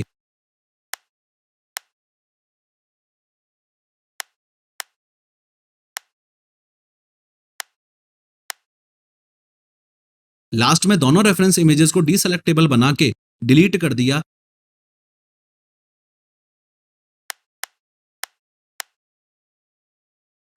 इस बॉडी को सेलेक्ट किया और F2 दबा के इसका नाम रख दिया फ्रिज।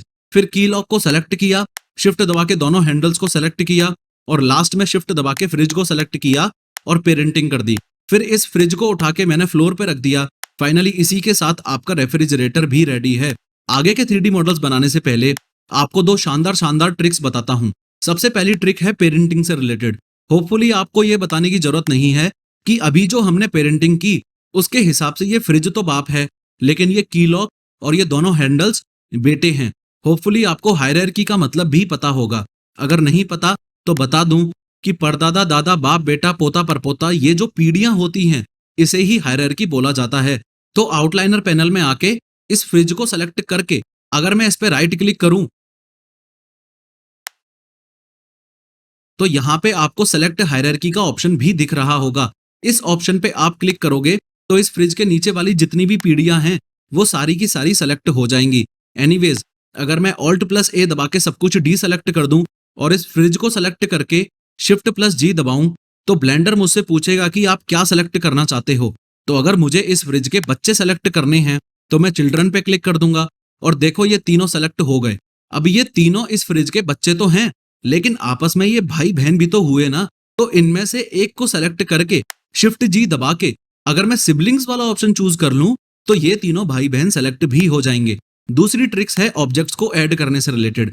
खासकर बिगिनर लेवल पे बहुत बार ये डाउट आता है कि प्रोफेसर हमें एग्जैक्टली पता कैसे चलेगा कि जो हमें नए ऑब्जेक्ट्स ऐड करने हैं वो एडिट मोड में ऐड करने हैं या ऑब्जेक्ट मोड में ऐड करने हैं। फॉर एग्जाम्पल, यहाँ पे अभी जो हमने इस फ्रिज के डोर्स बनाए हैं वो डोर्स अलग नहीं बल्कि इस फ्रिज में ही घुसे हुए हैं या यूं कह लो कि कनेक्टेड हैं। लेकिन रियल लाइफ में तो डोर्स सेपरेटेड होते हैं ना। देखो, इस प्रॉब्लम का बहुत ही सिंपल सा सॉल्यूशन मैं आपको बताता हूं। अपनी 3D एनिमेशन पाइपलाइन की तीसरी वाली स्टेज आपको याद है कि नहीं? Story boarding. अगर स्टोरी बोर्डिंग करते वक्त आपने ये डिसाइड किया है कि इस फ्रिज का आपको एनिमेशन करना है, यानी कि जब फाइनल वीडियो तैयार होगी तो उस वीडियो में इस फ्रिज के दोनों डोर्स खुलते हुए दिखाई देंगे एक्सेट्रा, तो ऐसे केस में आपको इस फ्रिज के जो पार्ट्स एनिमेट होने वाले हैं वो पार्ट्स अलग अलग ही मॉडल करने होंगे ताकि बाद में एनिमेशन करने में आसानी रहे।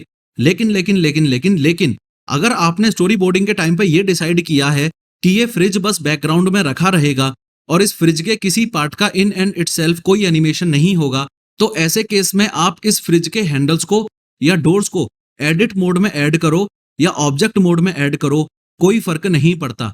आप इस फ्रिज को एक ही मैश बना दो या डिफरेंट मैशेस बनाओ, कोई फर्क नहीं पड़ता। The only thing that should be taken care of is, अगर किसी 3D मॉडल का एनिमेशन करने वाले हो तो उस 3D मॉडल के जिस जिस पार्ट का एनिमेशन होगा उसे सेपरेटली ही बना लीजिए। कोई भी 3D मॉडल एडिट मोड में ऐड करना है या ऑब्जेक्ट मोड में ऐड करना है, ये डिसाइड करने में दूसरा फैक्टर जो आपकी हेल्प करेगा वो है मॉडिफायर्स को लगाना। देखो, एग्जाम्पल से समझो। एक तो मैंने क्यूब ऐड किया, दूसरा मैंने प्लेन ऐड किया।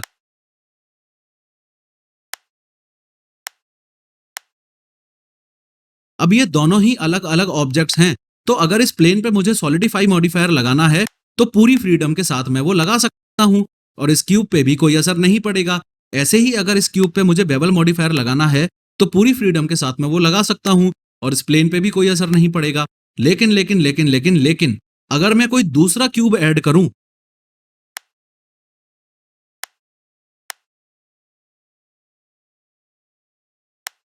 और उसी क्यूब के एडिट मोड में रहते हुए ही एक प्लेन भी ऐड कर लूं, तो ऐसे केस में चूंकि ये दोनों सेम ही ऑब्जेक्ट्स हैं, अगर मैं प्लेन को ऐड करने के लिए सॉलिडिफाई मॉडिफायर लगाऊं तो वो क्यूब पे भी लग जाएगा और मुझे फ्रीडम मिल ही नहीं पाएगी। और अगर मैं क्यूब को बेवल करने के लिए बेवल मॉडिफायर लगाऊं तो वो इस प्लेन पे भी लग जाएगा और मुझे फ्रीडम नहीं मिल पाएगी। इस लेसन में फ्रिज बनाते वक्त सबसे पहले तो मैंने आपको ये बताया कि कभी कभी मजबूरी में हमें नॉन डिस्ट्रक्टिव मॉडलिंग की अप्रोच भी लेनी पड़ती है।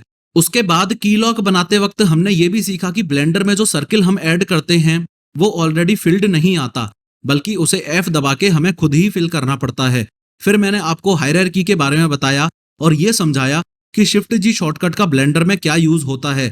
उसके बाद हमने ये डिस्कस किया कि अगर आपको किसी 3D मॉडल का एनिमेशन करना हो तो जिन पार्ट्स का एनिमेशन करना है उन पार्ट्स को सेपरेटली ही बनाने की कोशिश करना, लेकिन अगर एनिमेशन नहीं करना है तो कैसे भी बना लो, कोई फर्क नहीं पड़ता। उसके अलावा मॉडिफायर्स को लगाने की फ्रीडम को भी ध्यान में रखा जाता है, उसके बारे में भी मैंने आपको बताया। नेक्स्ट लेसन में हम किचन के बचे हुए 3D मॉडल्स को बनाएंगे, लेकिन नया कॉन्सेप्ट जो हम सीखेंगे वो होगा वर्टेक्स मॉडलिंग से रिलेटेड। ब्लेंडर के अंदर 3D मॉडलिंग करने की वर्टेक्स मॉडलिंग वाली अप्रोच हाईली इंपॉर्टेंट क्यों है, इस बारे में भी हम बात करेंगे।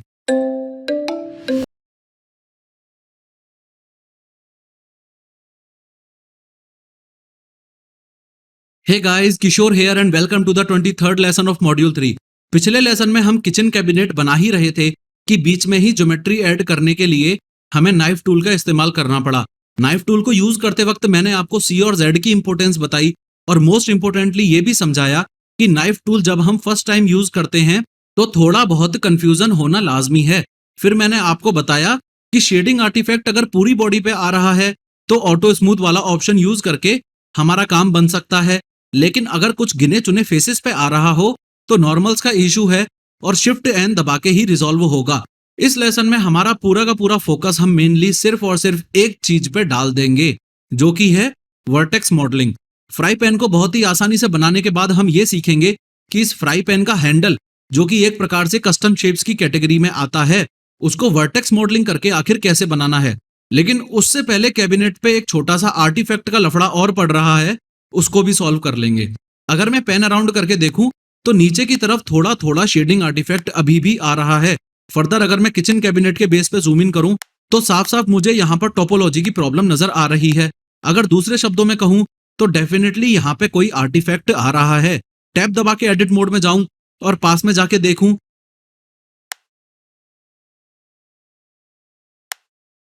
तो यहाँ पे एक ऐसा फेस बन रहा है जिसकी टोटल 7 साइड्स हैं। इस पॉइंट ऑफ टाइम पे एक नया कॉन्सेप्ट निकल के आ रहा है और उसको आप ध्यान से समझना। देखो, 3D मॉडलिंग करने का एक सिंपल सा नियम है कि आपकी 3D मॉडल की टोपोलॉजी जितनी ज्यादा हो सके उतनी ज्यादा क्वाड होनी चाहिए। पर प्रोफेसर, ये टोपोलॉजी और क्वाड का एग्जैक्ट मीनिंग है क्या? देखो, टोपोलॉजी का मतलब है आपकी किसी भी 3D मॉडल का स्ट्रक्चर, या और आसान करके बोलूं तो आपके किसी भी 3D मॉडल का एज डिस्ट्रीब्यूशन। एज डिस्ट्रीब्यूशन यानी कि आपके मॉडल में एजेस मिल मिल के किस टाइप के फेसेस बना रही हैं, और क्वाड का मतलब हुआ 4। तो अगर देसी भाषा में आपको समझाऊं, इस पूरी कहानी का इतना सा मतलब है कि आपके 3D मॉडल में जो भी फेसेस हों वो ज्यादा से ज्यादा क्वाड फेसेस ही होने चाहिए, या फिर यूं कह लो कि वो सिर्फ 4 ही साइड्स से मिलके बनने चाहिए, ना 3 ना 5। लेकिन यहाँ पे हद ही पार हो गई, 7 साइड्स का एक फेस। हटाओ भाई हटाओ, इसको जल्दी से हटाओ। तो इस फेस को यहां से हटाने के लिए मैंने ऑल्ट दबा के सब कुछ डी सेलेक्ट किया और सी दबा के सर्कल सेलेक्ट का ऑप्शन चालू किया। उसके बाद मैंने सारी वर्टिसेस सेलेक्ट कर ली। अब सर्कल सेलेक्ट मोड से बाहर आने के लिए राइट क्लिक किया और उसके बाद एम दबा दिया। देखो, ब्लेंडर में ऑब्जेक्ट मोड में अगर हम एम दबाते हैं तो कलेक्शन का ऑप्शन खुलता है, लेकिन अगर एडिट मोड में हम एम दबाते हैं तो मर्ज का मेन्यू खुल जाता है। तो एम दबाते ही हमने ब्लेंडर को बोल दिया कि इन सारी वर्टिसेस को हमें मिलाना है। अब ब्लेंडर पूछेगा कि कहां मिलाना है, तो मैं सेंटर पे क्लिक कर दूंगा और देखो वो फेस गायब भी हो गया और एक सिंगल वर्टेक्स बन भी गई। ऐसे ही मैंने ऑल्ट दबा के सब कुछ डी सेलेक्ट किया, सी दबा के ये सारी वर्टिसेस सेलेक्ट की, राइट क्लिक किया और एम दबा के सेंटर पे क्लिक कर दिया।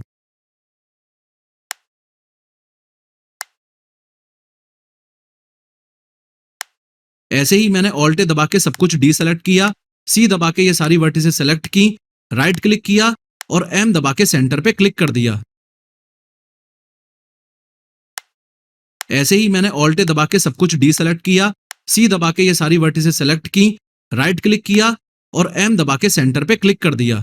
ऐसे ही मैंने ऑल्ट दबा के सब कुछ डी सेलेक्ट किया, सी दबा के ये सारी वर्टिसेस सेलेक्ट की, राइट क्लिक किया और एम दबा के सेंटर पे क्लिक कर दिया।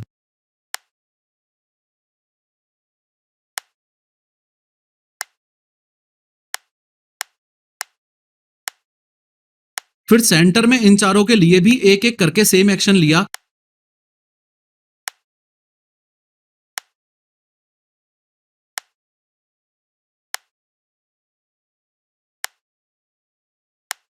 ऊपर इन दोनों के लिए भी एक एक करके सेम एक्शन लिया।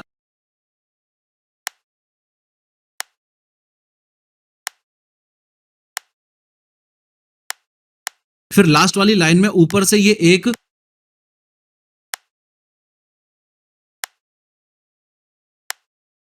फिर ये दोनों,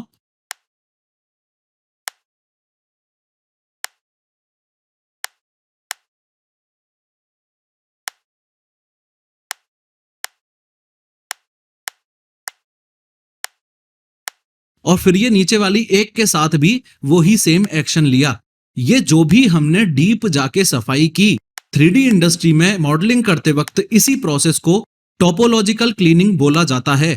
और कॉमन सेंस की बात यह है कि ये प्रोसेस ऑब्वियसली सबसे लास्ट में ही किया जाएगा। एनीवेज, F2 दबा के इसका नाम रख दिया किचन कैबिनेट, और आउटलाइनर पैनल में इसके ऊपर राइट क्लिक करके सेलेक्ट हायरार्की पे क्लिक करके H दबा के हाइड कर दिया। शिफ्ट C दबा के 3D कर्सर को सेंटर में लाया और नमपैड 1 से फ्रंट ऑर्थोग्राफिक व्यू में गया। इस लेसन के मटेरियल सेक्शन में जाके फ्राई पैन फ्रंट और फ्राई पैन टॉप वाली रेफरेंस इमेज को डाउनलोड कर लिया। ऐड में गया, इमेज में गया और रेफरेंस में जाके फ्राई पैन फ्रंट को लोड कर दिया और फिर टॉप ऑर्थोग्राफिक व्यू में गया और इमेज में गया और सेम प्रोसीजर के थ्रू फ्राई पैन टॉप को भी लोड कर लिया।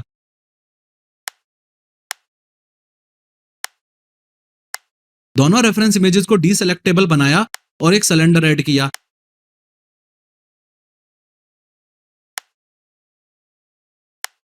टैब दबा के एडिट मोड में गया, 3 दबा के फेस सेलेक्ट मोड में गया और इस नीचे वाले फेस को सेलेक्ट कर लिया।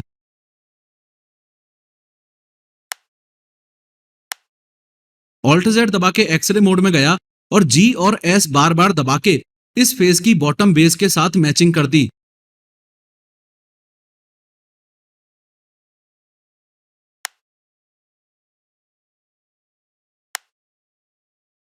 एडिट मोड में इन्वर्ट कमांड को यूज करने के लिए कंट्रोल I दबाया। आपको फिर से याद दिला दूं कि जब भी हमें जो सेलेक्टेड है वो डीसेलेक्ट करना हो और जो डीसेलेक्टेड है वो सेलेक्ट करना हो, तब हम इन्वर्ट कमांड का यूज करते हैं। X दबा के इन सारे फेजेस को डिलीट किया और पेन अराउंड करके इस बचे हुए फेस को भी सेलेक्ट कर लिया। E दबा के एक्सट्रूड किया, S दबा के स्केल किया, फिर से E दबा के एक्सट्रूड किया, S दबा के स्केल किया,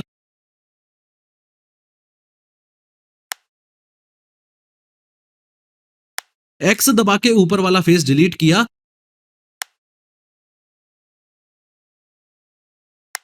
और चूंकि दुनिया का कोई भी तवा इतना पतला हो ही नहीं सकता, इसलिए सॉलिडिफाई मॉडिफायर लगा के थिकनेस को स्वाद अनुसार चेंज कर लिया।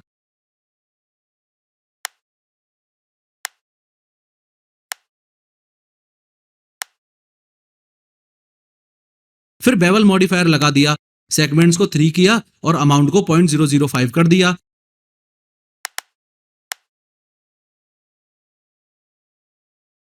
यदि आपका लैपटॉप या पीसी थोड़ा पावरफुल है और लल्लू पंजू नहीं है, तो इस तवे को और ज्यादा चिकना चुपड़ा बनाने के लिए आप सब डिवीजन सरफेस मॉडिफायर भी लगा सकते हो। उसके बाद वही शेड स्मूथ वाला काम।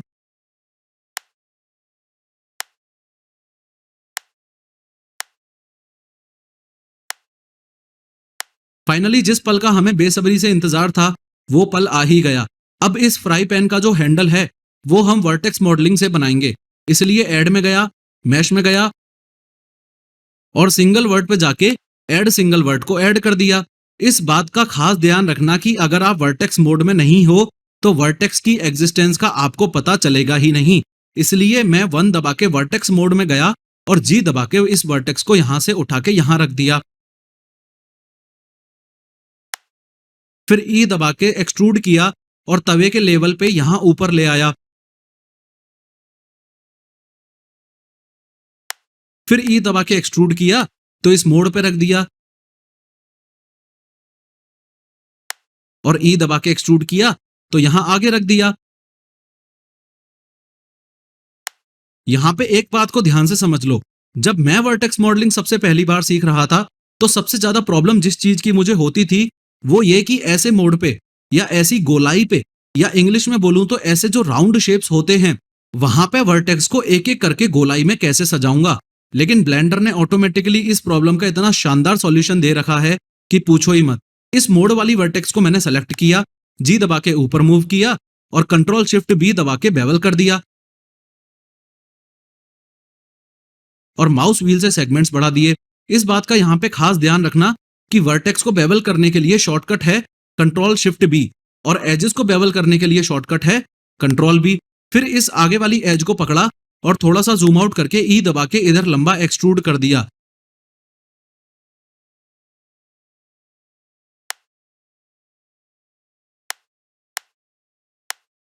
फिर E दबा के अगर अभी भी फेस रेड ना हुआ हो तो इनसाइड को भी एक्टिवेट कर दो। ऐसे ही अगले रेड फेस को सेलेक्ट करो और शिफ्ट एन दबा दो, और अगर अभी भी फेस रेड ना हुआ हो तो इनसाइड को भी एक्टिवेट कर दो। ऐसे ही अगले रेड फेस को सेलेक्ट करो और शिफ्ट एन दबा दो, और अगर अभी भी फेस रेड ना हुआ हो तो इनसाइड को भी एक्टिवेट कर दो। अब आप साफ साफ देख पा रहे होंगे कि इन चारों फेसेस में से भी नॉर्मल्स बाहर आ चुके हैं। एनीवेज, ओवरलेज में जाके वापस मैंने फेस ओरिएंटेशन को बंद कर दिया और नॉर्मल्स को भी बंद कर दिया। शिफ्ट दबा के इन चारों फेसेस को सेलेक्ट किया और आई दबा के इनसेट कर दिया।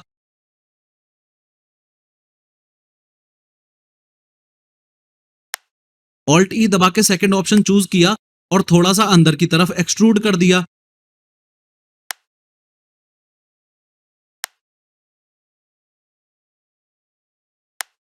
फिर से थोड़ा सा इंसर्ट किया और ऑल्ट ई दबा के सेकंड ऑप्शन को चूज करके थोड़ा सा अंदर की ओर एक्सट्रूड कर दिया। फिर से थोड़ा सा इंसर्ट किया और ऑल्ट ई दबा के सेकंड ऑप्शन को चूज करके थोड़ा सा अंदर की ओर एक्सट्रूड कर दिया।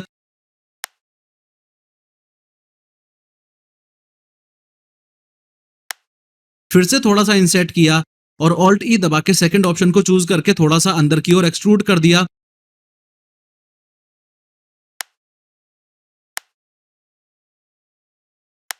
टैब दबा के ऑब्जेक्ट मोड में गया, उसके बाद बेवल मॉडिफायर लगा के सेगमेंट्स को 3 कर दिया और अमाउंट को 0.003 कर दिया। फिर राइट क्लिक करके शेड स्मूथ कर दिया। नॉर्मल्स में जाके ऑटो स्मूथ को टर्न ऑन कर लिया और बेवल मॉडिफायर में जाके हार्डन नॉर्मल्स को एक्टिवेट कर दिया। इस लेसन के असाइनमेंट के रूप में जैसे फ्रिज के लिए हमने हैंडल्स बनाए थे, वैसे ही इन चारों फ्रंट्स के पार्टीशंस के लिए आपको भी हैंडल बनाने हैं। एनीवेज, फर्दर सिंक बनाने के लिए सबसे पहले तो मैं टॉप ऑर्थोग्राफिक व्यू में गया, शिफ्ट आरएमबी से 3D कर्सर को इधर लेके आया, then I added a cube,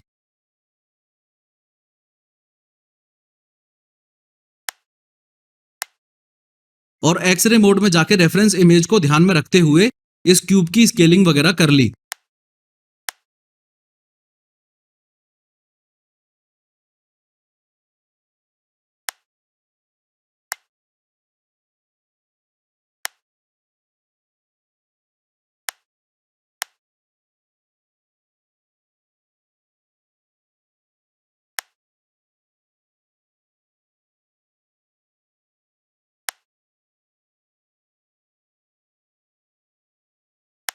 tab दबा के ऑब्जेक्ट मोड में गया, शिफ्ट डी और वाई दबा के इस क्यूब को डुप्लीकेट करके वाई एक्सिस पे इधर मूव कर दिया।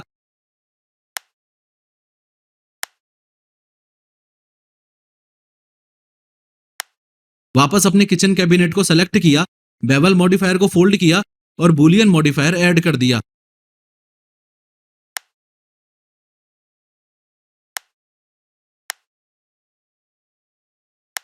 और बुलियन मॉडिफायर में टारगेट के रूप में इस क्यूब को भी सेलेक्ट कर दिया।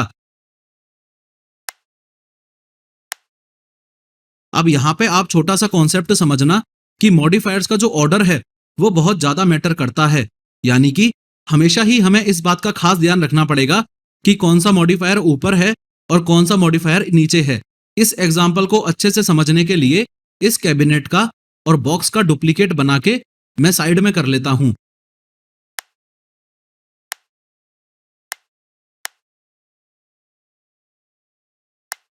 अब ध्यान से समझो, लेफ्ट साइड वाले कैबिनेट में हमारा बेवल मॉडिफायर ऊपर है और बुलियन नीचे है। इसका मतलब अगर हम ये मॉडिफायर्स अप्लाई करते हैं तो पहले बेवलिंग हो जाएगी और उसके बाद बुलियन यानी कि कट लगेगा। इससे घाटा ये होगा, चूंकि कट बाद में लग रहा है और बेवलिंग पहले ही हो चुकी है, तो जहां पे कट लगने वाला है वहां हमको बेवल्ड एजेस नहीं मिलेंगी, जो कि रियल लाइफ के हिसाब से एकदम गलत है। लेकिन अगर मैं राइट साइड वाले कैबिनेट को सेलेक्ट करके बुलियन मॉडिफायर के इस डाउन एरो पे क्लिक करके मूव टू फर्स्ट पे क्लिक कर दूं और फिर अप्लाई ऑल पे क्लिक करके दोनों ही मॉडिफायर्स को अप्लाई कर दूं, तो जैसे ही इस कटर को डिलीट करके पास में जाके देखता हूं तो मुझे एक शानदार सा बेवल मिल रहा है। और ऐसा इसलिए क्योंकि इस केस में चूंकि हमने बुलियन मॉडिफायर को ऊपर कर दिया था तो पहले तो कट लग गया और उसके बाद इन कटी हुई एजेस में भी बेवलिंग हो गई। यही कारण है कि मॉडिफायर्स का जो ऑर्डर है वो बहुत ज्यादा मायने रखता है और हमें मॉडिफायर के ऑर्डर के बारे में रियल लाइफ सिचुएशंस के हिसाब से ही सोचना पड़ता है। अब इस सिंक वाले क्यूब को सेलेक्ट किया और वापस कैबिनेट के ऊपर ले आया।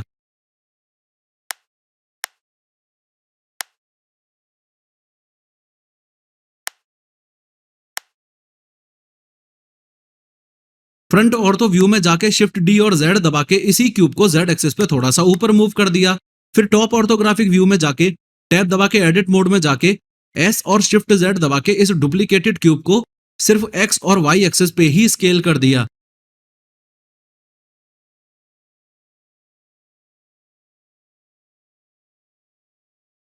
रेफरेंस इमेज में जाके अप्रोक्सीमेट सिंक की पोजीशन देखी और स्केल और मूवमेंट करके उसी टाइप का एडजस्टमेंट करने की कोशिश की।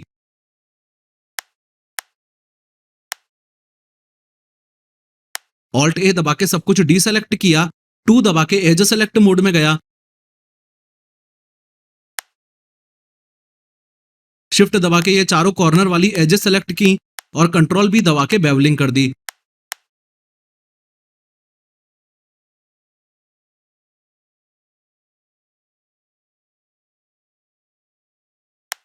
टैब दबा के ऑब्जेक्ट मोड में गया, ऑब्जेक्ट प्रॉपर्टीज में जाके व्यूपोर्ट डिस्प्ले में जाके डिस्प्ले एज में जाके इसको टेक्सचर्ड से वायर कर दिया।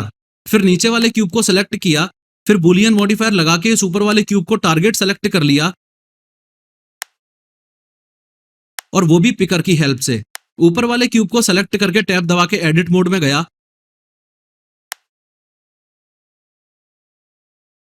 ऑल्ट जेड से एक्सरे मोड में गया, ए से सेलेक्ट ऑल किया और एस जेड दबा के इसको स्केल डाउन करके इतना ऊपर कर दिया।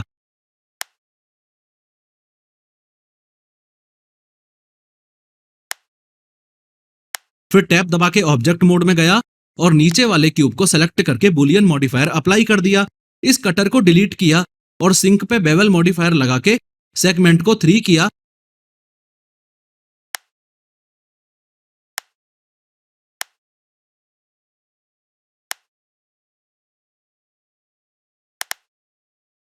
और अमाउंट की वैल्यू को 0.01 कर दिया। राइट क्लिक करके शेड स्मूथ किया, ऑटो स्मूथ को टर्न ऑन किया और बेवल मॉडिफायर के शेडिंग में जाके हार्डर नॉर्मल्स को टर्न ऑन कर लिया। फिर जी और जेड दबा के इस सिंक को इसकी राइट पोजीशन पर रख दिया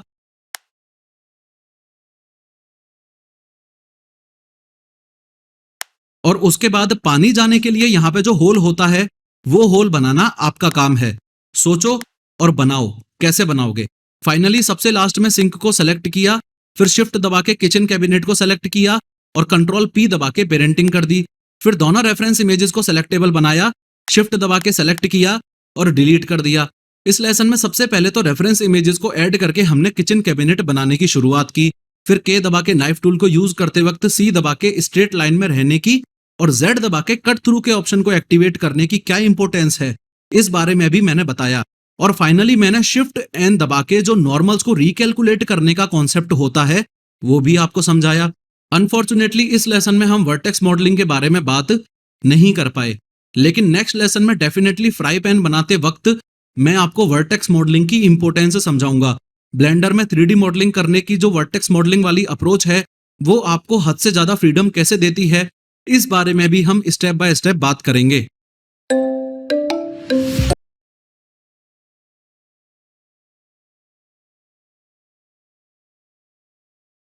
हे guys, Kishore here and welcome to the 24th lesson of module 3। पिछले लेसन में सबसे पहले हमने टोपोलॉजी की बात की। क्वाड फेसेस की बात करते वक्त ब्लेंडर जो हमको वर्टिसेस मर्ज करने का ऑप्शन देता है उस बारे में भी मैंने आपको बताया। 7 साइड्स वाले सारे फेसेस डिलीट करने के बाद पहले तो हमने अपने फ्राई पैन का कंटेनर बना लिया और उसके बाद वर्टेक्स मॉडलिंग को यूज करके हैंडल बना लिया। वर्टेक्स मॉडलिंग में बेवलिंग करने का जो इंपॉर्टेंट शॉर्टकट मैंने आप लोगों को बताया वो था कंट्रोल शिफ्ट बी से रिलेटेड। इस लेसन में थ्योरी ज्यादा होगी और प्रैक्टिकल कम। इस लेसन में जो जो पॉइंट्स मैं आपको बताऊंगा वो मैंने अपने पर्सनल एक्सपीरियंस से गेन किए हैं। कहीं आपको किताबों, पीडीएफ, यूट्यूब वीडियो, इंस्टाग्राम पे नहीं मिलने वाले, इसलिए उन सारे पॉइंट्स को ध्यान से सुनना। लास्ट में मैं आपको असाइनमेंट्स भी दूंगा, लेकिन उससे पहले मर्ज बाय डिस्टेंस ऑप्शन की इंपॉर्टेंस क्या है वो समझाऊंगा। मेनली तो हम ये देखेंगे कि मर्ज बाय डिस्टेंस और मर्ज एट सेंटर जो ऑप्शंस हमने पिछले लेसन में यूज किए थे, इन दोनों में एग्जैक्टली डिफरेंस क्या है। वो सब तो ठीक है प्रोफेसर, आप तो बस ये बताओ कि ऐसी सिचुएशन में हम करेंगे क्या। इस फ्राई पैन के हैंडल की ज्योमेट्री खराब तो हो गई, लेकिन बेवल मॉडिफायर लगाना भी तो जरूरी है ना।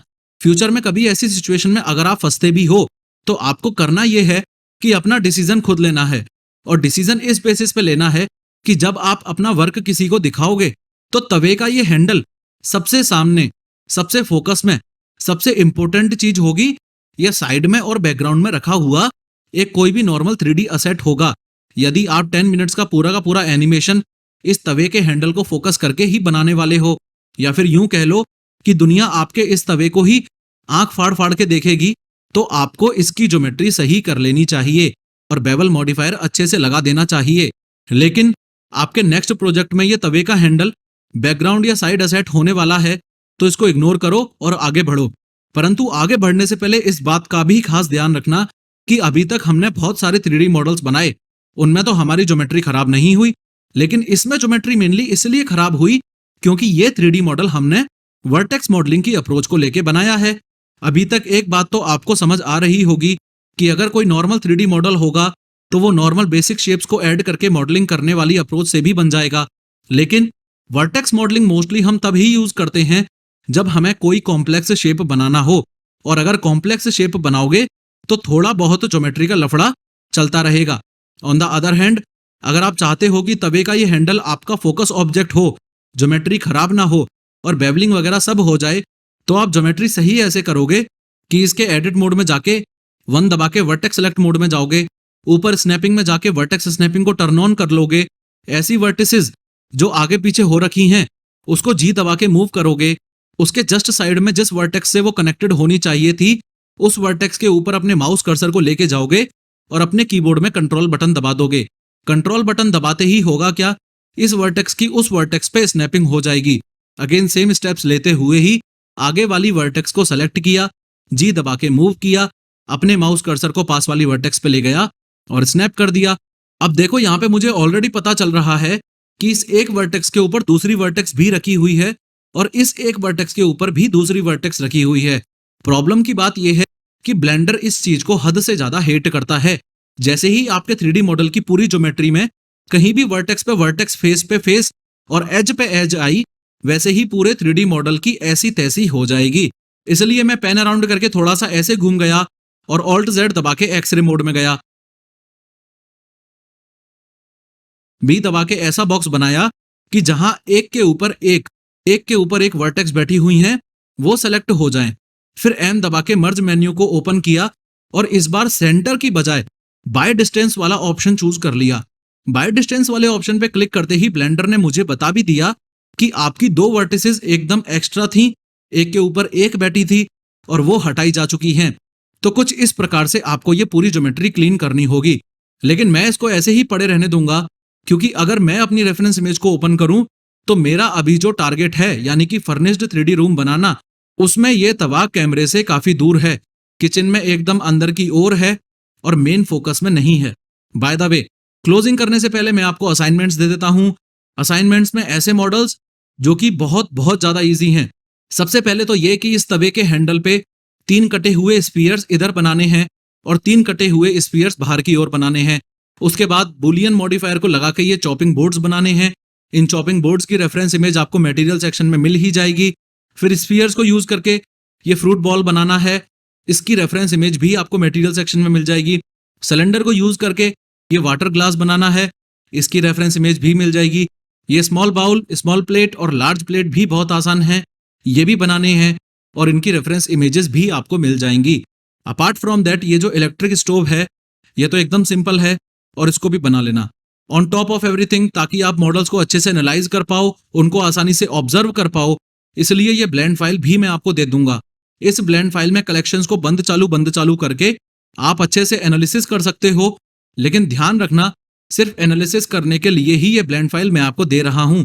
लेसन्स को फॉलो करके ईमानदारी से 3D को बेसिक से सीखना, ये 100% आपकी रिस्पॉन्सिबिलिटी है। इस लेसन में सबसे पहले तो मैंने आपको ये बताया कि किसी भी 3D मॉडल को आप कितना टाइम दोगे, एग्जैक्टली ये डिसीजन लेने में जो फैक्टर्स आपकी हेल्प करेंगे वो फैक्टर्स कौन कौन से हैं। फिर मैंने आपको ये बताया कि अगर फ्राई पैन का हैंडल हमारा मेन फोकस होगा तो उसकी ज्योमेट्री ठीक करने के लिए जो फालतू फोकट और फ्री वर्टिसेस पड़ी हुई हैं उनको जोड़ जोड़ के हमें लूप्स बना के ज्योमेट्री ठीक करनी है बस। फिर लास्ट में मैंने आपकी खुद की प्रैक्टिस के लिए आपको काफी सारे असाइनमेंट्स भी दिए और उनकी रेफरेंस इमेजेस आपको इस लेसन के मटेरियल सेक्शन में मिल जाएंगी, ये भी बताया। नेक्स्ट लेसन में मैं आपको अपेंड करना सिखाऊंगा। नल को अपेंड करने का तरीका थोड़ा सा अलग क्यों है और एप्पल को अपेंड करने का तरीका थोड़ा सा अलग क्यों है और मेनली लिंक और अपेंड में एग्जैक्टली डिफरेंस क्या है, इस बारे में भी हम बात करेंगे। फिर हैंगर बनाएंगे, वाइन ग्लास बनाएंगे और कॉफी कप बनाते हुए अपनी जर्नी को आगे कंटिन्यू कर देंगे।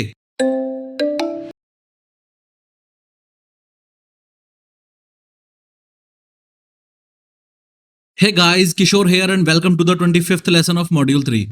पिछले लेसन में मैंने आपको यही बताया कि ज्योमेट्री को क्लीन कैसे करना है, लेकिन जो मोस्ट इंपोर्टेंट कॉन्सेप्ट हमने सीखा वो ये कि आखिर हम ये डिसाइड कैसे करेंगे कि ज्योमेट्री हमें क्लीन करनी भी है कि नहीं।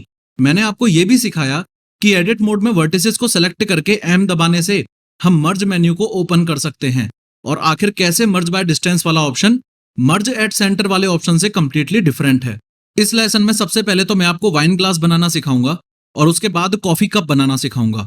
मोस्ट इंपोर्टेंट कॉन्सेप्ट जो हम सीखेंगे वो ये कि ब्रिज एज लूप्स वाला ऑप्शन जितना हम सोच सकते हैं उससे कहीं ज्यादा पावरफुल कैसे है। वाइन ग्लास बनाते वक्त हम ये भी सीखेंगे कि बेवलिंग करते वक्त आखिर किस तरीके से इस बात का खास ध्यान रखना पड़ता है कि एजेस एक दूसरे के अंदर ना घुस जाएं। फिर फॉर्क बनाते वक्त मेनली मैं आपको रेफरेंस इमेजेस का एडजस्टमेंट कैसे करना है ये बताऊंगा। आगे प्रोसीड करते हुए सबसे पहले तो हैंडल को सेलेक्ट किया, शिफ्ट दबा के तवे को सेलेक्ट किया और कंट्रोल पी दबा के पेरेंट कर दिया। फिर एच दबा के इन दोनों को हाइड कर दिया। दोनों रेफरेंस इमेजेस को डीसेलेक्टेबल बनाया, शिफ्ट दबा के सेलेक्ट किया और डिलीट कर दिया।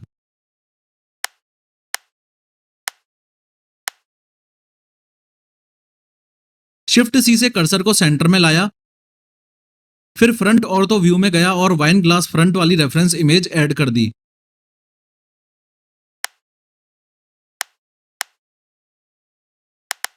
फिर टॉप ऑर्थो व्यू में जाके वाइन ग्लास टॉप वाली रेफरेंस इमेज ऐड कर दी।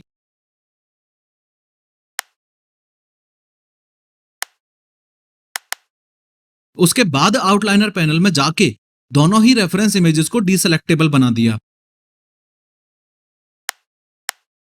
फिर एक सिलेंडर ऐड किया।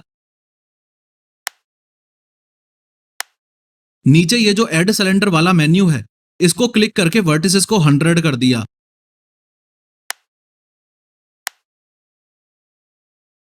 टैब दबा के एडिट मोड में गया और S+Z दबा के उसको Z एक्सिस पे स्केल कर दिया।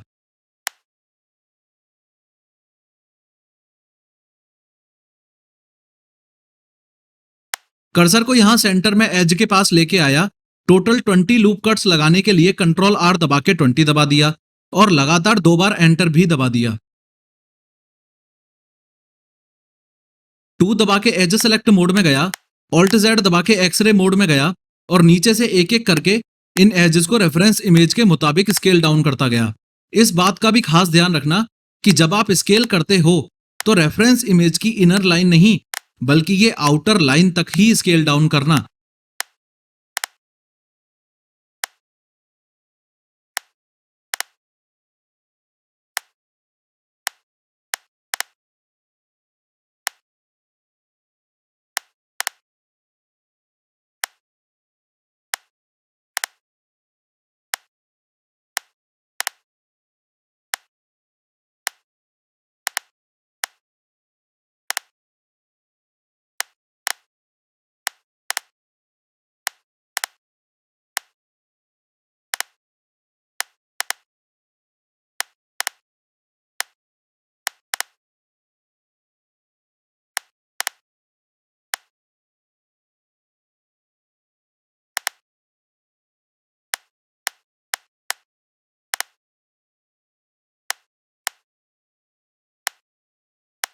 उसके बाद ये सबसे नीचे वाली और सबसे ऊपर वाली एज को छोड़ के सारे के सारे हॉरिजॉन्टल एज लूप्स को सेलेक्ट कर लो।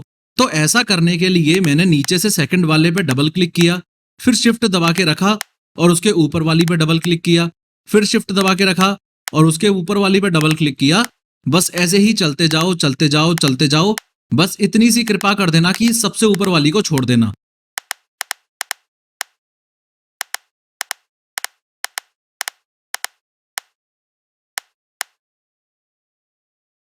फिर कंट्रोल भी दबा के बेवल कर दो। और बेवलिंग करते वक्त जिस एक चीज का आपको खास ध्यान रखना है वो ये कि जो एजेस बेवल हो रही हैं, या फिर और इजी लैंग्वेज में बोलूं तो ये ऑरेंज ऑरेंज फेसेस जो आपको दिख रहे हैं, ये आपस में एक दूसरे के अंदर ना घुस जाएं, वरना ज्योमेट्री खराब हो जाएगी। उसके बाद माउस व्हील को scroll up and scroll down करके सेगमेंट्स को 4 कर देना।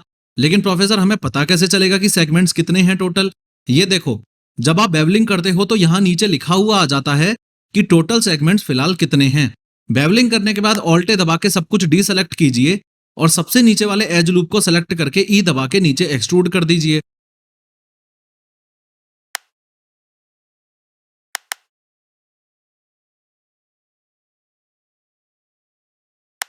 3 दबा के फेस सेलेक्ट मोड में जाओ, ऊपर वाले फेस को सेलेक्ट करो और एक्स दबा के डिलीट कर दो।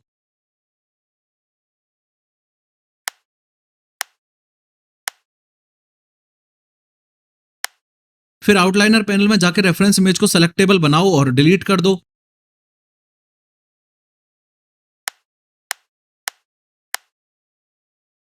टैब दबा के ऑब्जेक्ट मोड में जाओ और राइट क्लिक करके शेड स्मूथ कर दो। फिर सबसे पहले सॉलिडिफाई मॉडिफायर लगाओ और थिकनेस को 0.05 कर दो।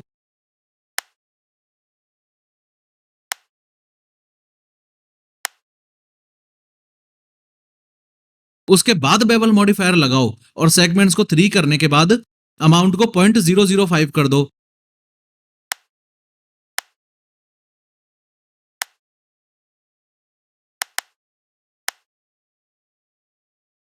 हो सकता है आपका वाइन ग्लास का बेस भी नीचे से खराब हो गया हो।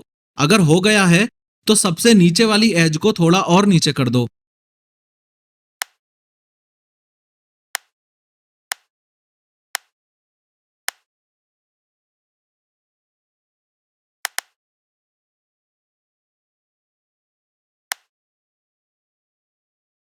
फिर F2 दबा के इसका नाम रख दो वाइन ग्लास और H दबा के हाइड कर दो।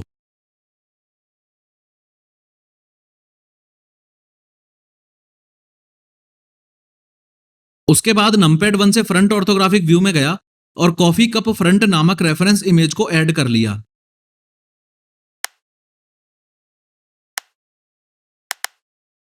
नंपैड 7 से टॉप ऑर्थोग्राफिक व्यू में गया, कॉफी कप टॉप नामक रेफरेंस इमेज को ऐड कर लिया।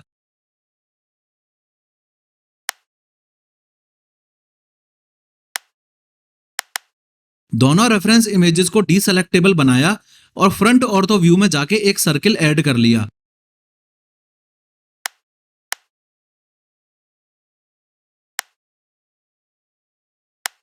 मेक श्योर इस ऐड सर्किल वाली मेन्यू में जाके अगर आप देखो तो आपकी वर्टिसेस 32 ही हों। टैब दबा के एडिट मोड में गया, 1 दबा के वर्टेक्स सेलेक्ट मोड में गया,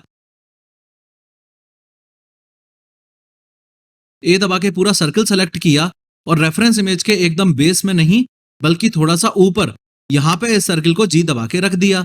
याद रखना एस दबा के स्केलिंग का एडजस्टमेंट और ऑल्ट जेड दबा के एक्सरे मोड में आना जाना चलता रहना चाहिए।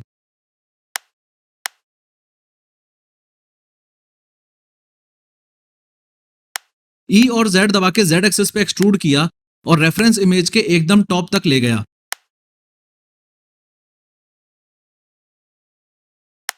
फिर एस दबा के इसको स्केल कर दिया। चूंकि sub division surface modifier add करने पे इसके बॉटम ज्यादा स्मूथ ना हो जाएं, इसलिए कंट्रोल आर दबा के एक लूप कट ऐड किया और दूसरा लेफ्ट क्लिक करके कंफर्म करने से पहले उसको इधर नीचे ले आया। फिर हैंडल्स को बाहर निकालने के लिए भी तो ज्योमेट्री चाहिए, इसलिए एक लूप कट इधर ऊपर हैंडल के पास ऐड किया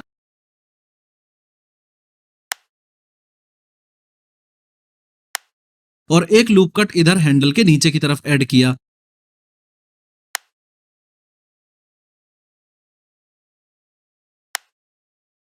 उसके बाद 2 दबा के एज सेलेक्ट मोड में गया, डबल लेफ्ट क्लिक करके नीचे वाले इस लूप को सेलेक्ट किया और F दबा के फेस को फिल कर दिया।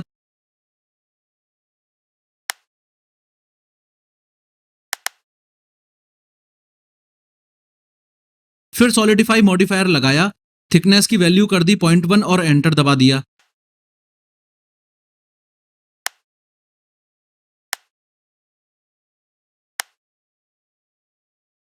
जैसा कि मैंने आपको पहले भी बताया है जब तक कोई मॉडिफायर अप्लाई नहीं कर दिया जाता तब तक वो फेक ज्योमेट्री दिखाता है।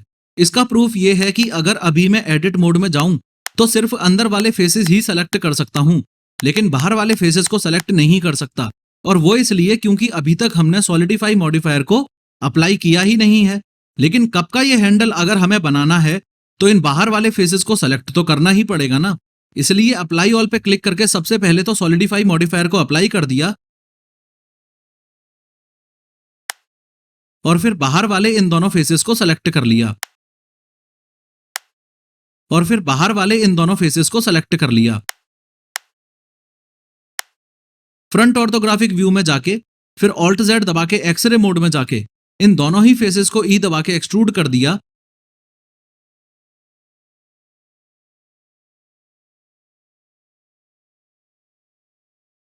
और अगर ये नीचे की तरफ जेड एक्सिस पे इस प्रकार एक्सट्रूड होने लग जाएं तो आप जेड दबा दो ताकि सिर्फ जेड एक्सिस पे नहीं, ये फ्रीली एक्सट्रूड होने लग जाएं।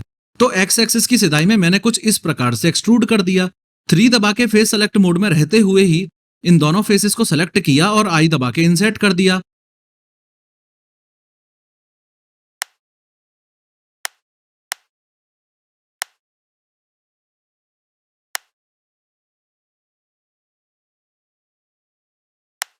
फिर कंट्रोल ई दबा के ब्रिज एज लूप्स पे क्लिक किया और सब डिवीजन सरफेस मॉडिफायर लगा के इसके लेवल को 1 से 3 कर दिया।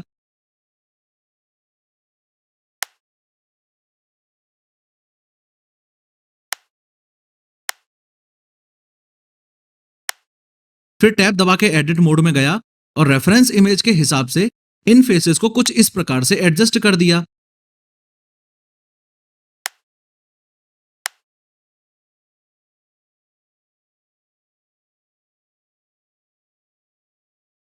जैसा कि मैंने आपको पहले भी बताया है कि 3D मॉडल तैयार होने के बाद थोड़ा बहुत एडजस्टमेंट हमेशा ही चलता रहना चाहिए।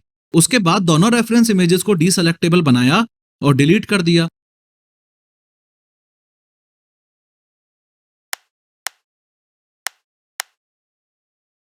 इस कॉफी कप में जो एक प्रॉब्लम अभी भी बची हुई है वो ये कि नीचे कुछ रिपल्स आ रहे हैं। तो मैंने एडिट मोड में जाके नीचे वाले इस फेस को सेलेक्ट किया, आई दबा के थोड़ा सा इंसर्ट कर दिया तो रिपल्स को गायब कर दिया। और ताकि इस कॉफी कप का बेस भी बन जाए तो ई और जेड दबा के नीचे की ओर एक्सट्रूड भी कर दिया।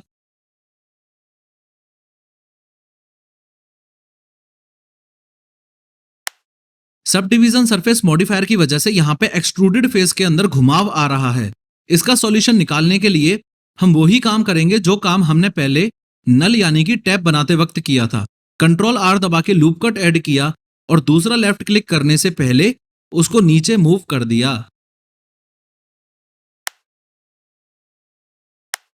रिपल्स की प्रॉब्लम अंदर भी आ रही है तो अगेन 3 दबा के फेस सेलेक्ट मोड में गया, इस फेस को सेलेक्ट किया और आई दबा के इंसर्ट कर दिया। याद रखना अगर फेस सेलेक्ट करने में आपको प्रॉब्लम आती है तो मॉडिफायर्स पैनल में इस टीवी वाले आइकन पे क्लिक करके हमेशा ही मॉडिफायर को टेम्परेरी बेसिस पे 3D व्यू पोर्ट में डिसेबल कर सकते हो और फेसेस सेलेक्ट करके वापस इसको एनेबल करके इंसर्ट वगैरह कर सकते हो। लास्ट में F2 दबा के इसका नाम रख दिया कॉफी कप और H दबा के हाइड कर दिया।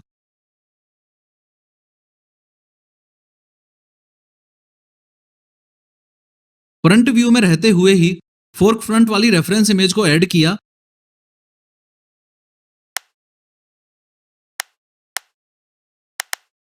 राइट ऑर्थो व्यू में जाके फोर्क साइड वाली रेफरेंस इमेज को ऐड किया।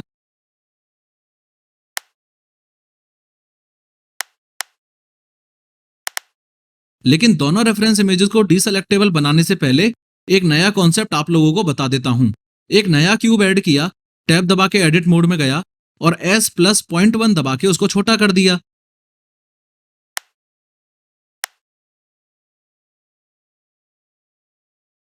ऑल्ट जेड दबा के एक्सरे मोड में गया, क्यूब को मूव करके यहां नीचे ले आया और गिज्मोस की मदद से रेफरेंस इमेज के हिसाब से एडजस्टमेंट कर लिया।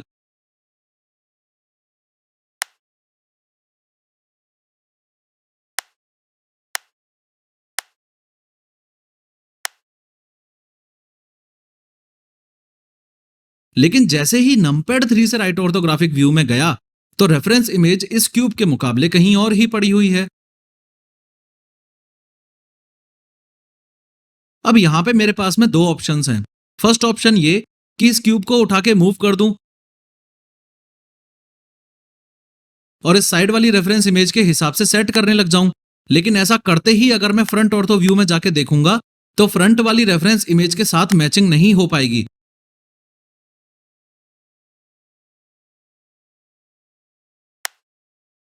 तो ये ऑप्शन तो यहीं बंद हो गया। सेकंड ऑप्शन ये कि वापस ऑब्जेक्ट मोड में जाके इस साइड वाली रेफरेंस इमेज को सेलेक्ट करके और उठा के जी दबा के इस क्यूब के हिसाब से मूव कर दूंगा।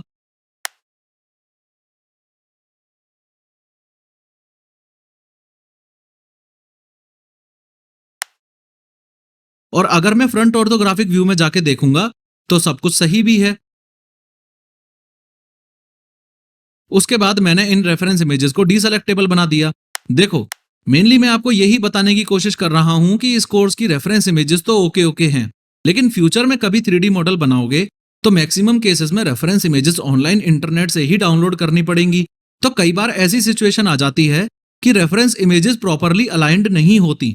ऐसे केस में पहले से ही ये माइंडसेट रखना कि रेफरेंस इमेजेस का भी लोकेशन रोटेशन स्केल करके अलाइनमेंट करना पड़ सकता है। रट्टू तोते बन के मत बैठ जाना कि हाँ भाई रेफरेंस इमेजेस को ऐड किया, डीसेलेक्टेबल बनाया, रेफरेंस इमेजेस को ऐड किया, डीसेलेक्टेबल बनाया, रेफरेंस इमेजेस को ऐड किया, डीसेलेक्टेबल बनाया, वगैरह वगैरह। एनीवेज, वापस फ्रंट ऑर्थोग्राफिक व्यू में जाके क्यूब को सेलेक्ट किया, टैब दबा के एडिट मोड में गया, 3 दबा के फेस सेलेक्ट मोड में जाके ऊपर वाले फेस को सेलेक्ट कर लिया।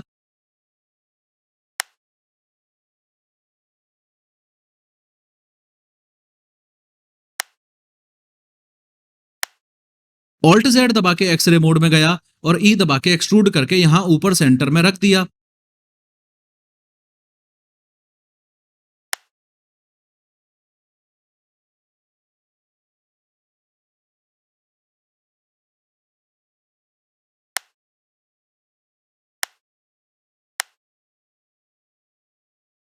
एस और एक्स दबा के स्केल डाउन कर दिया।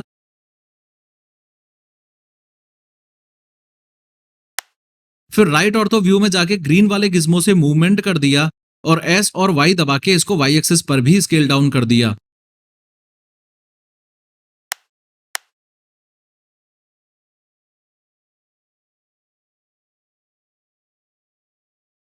थोड़ा सा नीचे आया, 2 दबा के एज सेलेक्ट मोड में गया, डबल एलएमबी से इस पूरे लूप को सेलेक्ट किया।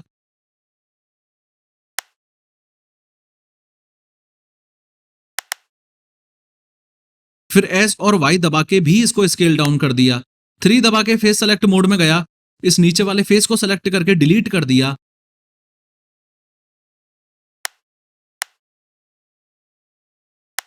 2 दबा के एज सेलेक्ट मोड में गया और डबल क्लिक करके इस पूरे लूप को भी सेलेक्ट कर लिया। अगेन एस और वाई दबा के इसका भी एडजस्टमेंट कर लिया। लेकिन यहां पे इस बात का खास ध्यान रखना कि स्केलिंग करते वक्त सिर्फ एस दबा के फ्रीली सभी एक्सिस पे स्केल करने मत लग जाना। फ्रंट ऑर्थो में हो तो सिर्फ एस और एक्स दबा के ही स्केल करना, और अगर राइट ऑर्थो व्यू में हो तो सिर्फ एस और वाई दबा के ही स्केल करना।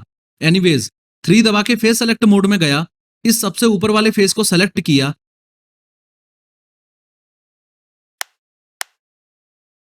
एक्सरे मोड में रहते हुए ही ई दबा के एक्सट्रूड किया और यहां रख दिया।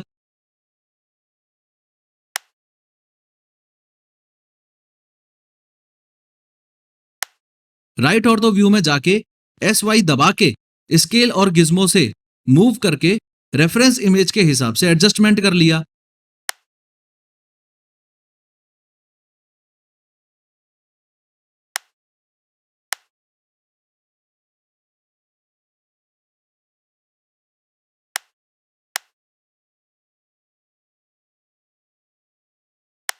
अगेन ई दबा के एक्सट्रूड, एस और एक्स दबा के स्केल, फिर राइट ऑर्थो व्यू में जाके भी रिमेनिंग एडजस्टमेंट।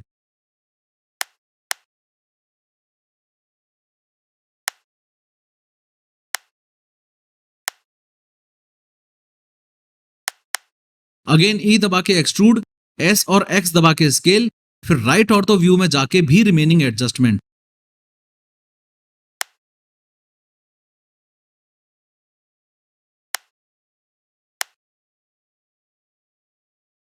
अगेन ई दबा के एक्सट्रूड, एस और एक्स दबा के स्केल, फिर राइट ऑर्थो व्यू में जाके भी remaining adjustment.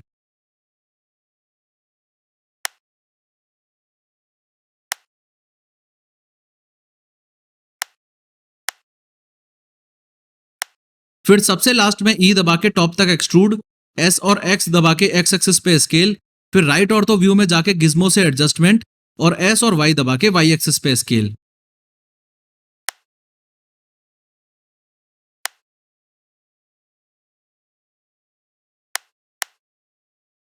It should be noted कि ये जो सेंटर में काली सी लाइन है, इसको लूप कट मत समझ लेना। अगर मैं रेफरेंस इमेजेस को टेम्परेरीली हाइड करता हूं तो मुझे पता चलता है कि ये रेफरेंस इमेज की लाइन है और अभी तक हमने कोई भी लूप कट नहीं लगाया है। अब तक लूप कट नहीं लगाया वो ठीक है, लेकिन अब धड़ाधड़ लूप कट्स लगाने हैं। और लूप कट्स कैसे लगाने हैं, इस बात को ध्यान में रखते हुए कि फॉर्क के ये जो टाइन्स हैं, या यूं कह लो कि ये जो दांत हैं, इनके ऊपर लूप कट्स आने चाहिए। तो कंट्रोल आर दबा के एक लूप कट इधर, और इसी प्रोसेस को 5 बार और रिपीट करो। स्क्रीन पे देखते जाओ और मुझे फॉलो करते जाओ।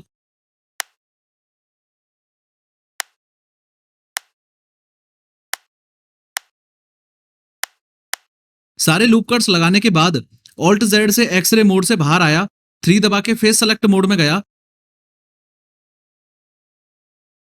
जो फेसेस हटाने हैं उनको आगे और पीछे से सेलेक्ट किया, फिर कंट्रोल ई दबा के ब्रिज एज लूप्स।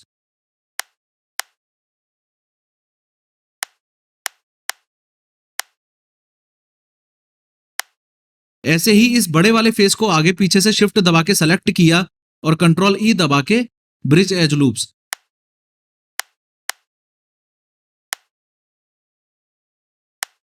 और सबसे लास्ट में सेकंड लास्ट वाले को भी आगे पीछे से सेलेक्ट किया, फिर कंट्रोल ई दबा के ब्रिज एज लूप्स।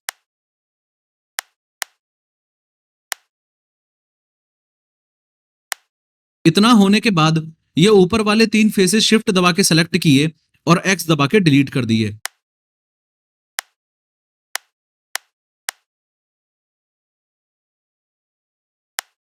टैब दबा के ऑब्जेक्ट मोड में गया, सब डिवीजन सरफेस मॉडिफायर लगा के लेवल को 2 कर दिया, राइट क्लिक करके शेड स्मूथ कर दिया और टैब दबा के एडिट मोड में आ गया।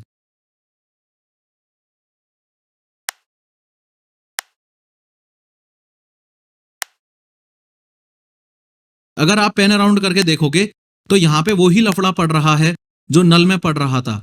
इसका सॉल्यूशन ये है कि नंपैड 1 से फ्रंट ऑर्थो व्यू में गया, कंट्रोल आर दबा के लूप कट लगाया और दोबारा लेफ्ट क्लिक करने से पहले उस लूप कट को ऊपर मूव कर दिया।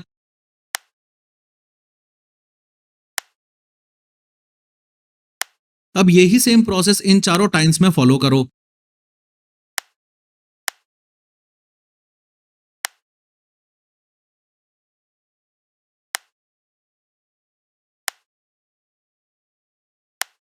ऐसे ही कंट्रोल आर दबा के चारों टाइम्स में एक एक लूप कट नीचे और ले आओ।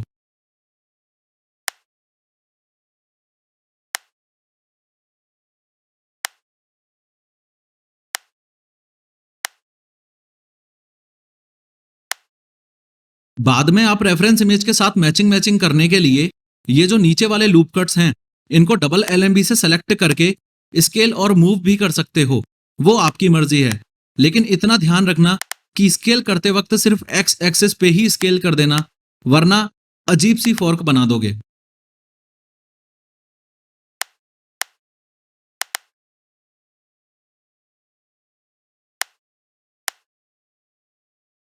एक लास्ट चीज जो बची है वो ये कि अगर मैं फॉर्क में सबसे नीचे जाके ऑल्ट जेड दबा के एक्सरे मोड में रहते हुए ही देखूं तो रेफरेंस इमेज के साथ मैचिंग मैचिंग यहाँ पे नहीं हो पा रही। इसकी मैचिंग मैचिंग करने के लिए सबसे पहले तो मैंने 3 दबा के फेस सेलेक्ट मोड में रहते हुए ही किसी भी एक वर्टिकल एज पे डबल लेफ्ट क्लिक करके सारे हॉरिजॉन्टल फेस लूप को सेलेक्ट कर लिया, एक्स दबा के और फेसेस पे क्लिक करके डिलीट भी कर दिया। फिर 2 दबा के एज सेलेक्ट मोड में गया और इन दोनों साइड वाली एजेस को सेलेक्ट कर लिया। ई और जेड दबा के रेफरेंस इमेज के हिसाब से नीचे तक एक्सट्रूड कर दिया और एफ दबा के फिल कर दिया।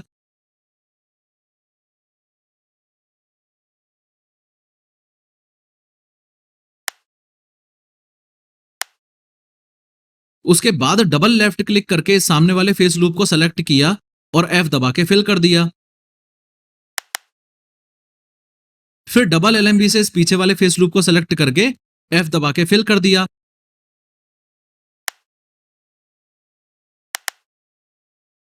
फ्रंट ऑर्थो में जाके फिर नाइफ टूल से एक हॉरिजॉन्टल कट लगा दिया।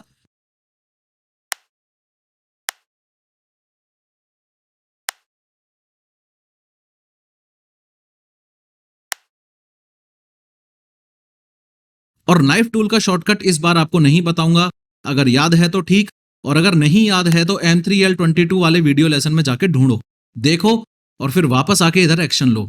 अब आगे बढ़ते हुए असाइनमेंट के रूप में ये नाइफ आपको बनाना है, ये स्पून आपको बनानी है और वही सेम अप्रोच लेनी है जो फॉर्क बनाते वक्त ली थी। उसके अलावा ये लाइट होल्डर भी आपको बनाना है, बहुत सिंपल है। क्यूब के नीचे वाले फेस को सेलेक्ट करके डिलीट कर दिया और सॉलिडिफाई मॉडिफायर लगा के बेवल मॉडिफायर लगा दिया। इस लेसन में वाइन ग्लास बनाते वक्त सबसे पहले तो हमने ये सीखा कि आखिर 20 लूप कट लगा के उनको सिर्फ स्केल कर देने मात्र से कैसे हमने अपनी शाम की जाम पीने का इंतजाम कर लिया। आगे बढ़ते हुए कॉफी कप बनाते वक्त मैंने आपको यह समझाया कि सॉलिडिफाई मॉडिफायर को अप्लाई करने की हमें जरूरत क्यों पड़ी। फिर हमने ये देखा कि कॉफी कप के हैंडल्स बनाते वक्त आखिर कैसे ब्रिज एज लूप्स वाला ऑप्शन काम आता है। लास्ट में फॉर्क बनाते वक्त कैसे कभी कभी रेफरेंस इमेजेस का रोटेशन, लोकेशन, स्केल हमें चेंज करना पड़ सकता है, इस बारे में भी बात की। नेक्स्ट लेसन में हम 3D रूम बनाने का जो सेकंड पार्ट है, यानी कि स्ट्रक्चर के बाद किचन बनाना, उसको फिनिश कर देंगे। मुझे याद है कि पिछले लेसन में मैंने आपको बोला था कि इस लेसन में मेनली हम लिंक एंड अपेंड के ऑप्शंस सीखेंगे, लेकिन फिलहाल प्लान में कुछ चेंजेस हैं और लिंक एंड अपेंड को कुछ लेसन्स के लिए डिले कर दिया गया है। नेक्स्ट लेसन में किचन फिनिश करके हम बेडरूम की ओर बढ़ जाएंगे और अलार्म क्लॉक बनाने की शुरुआत भी कर देंगे।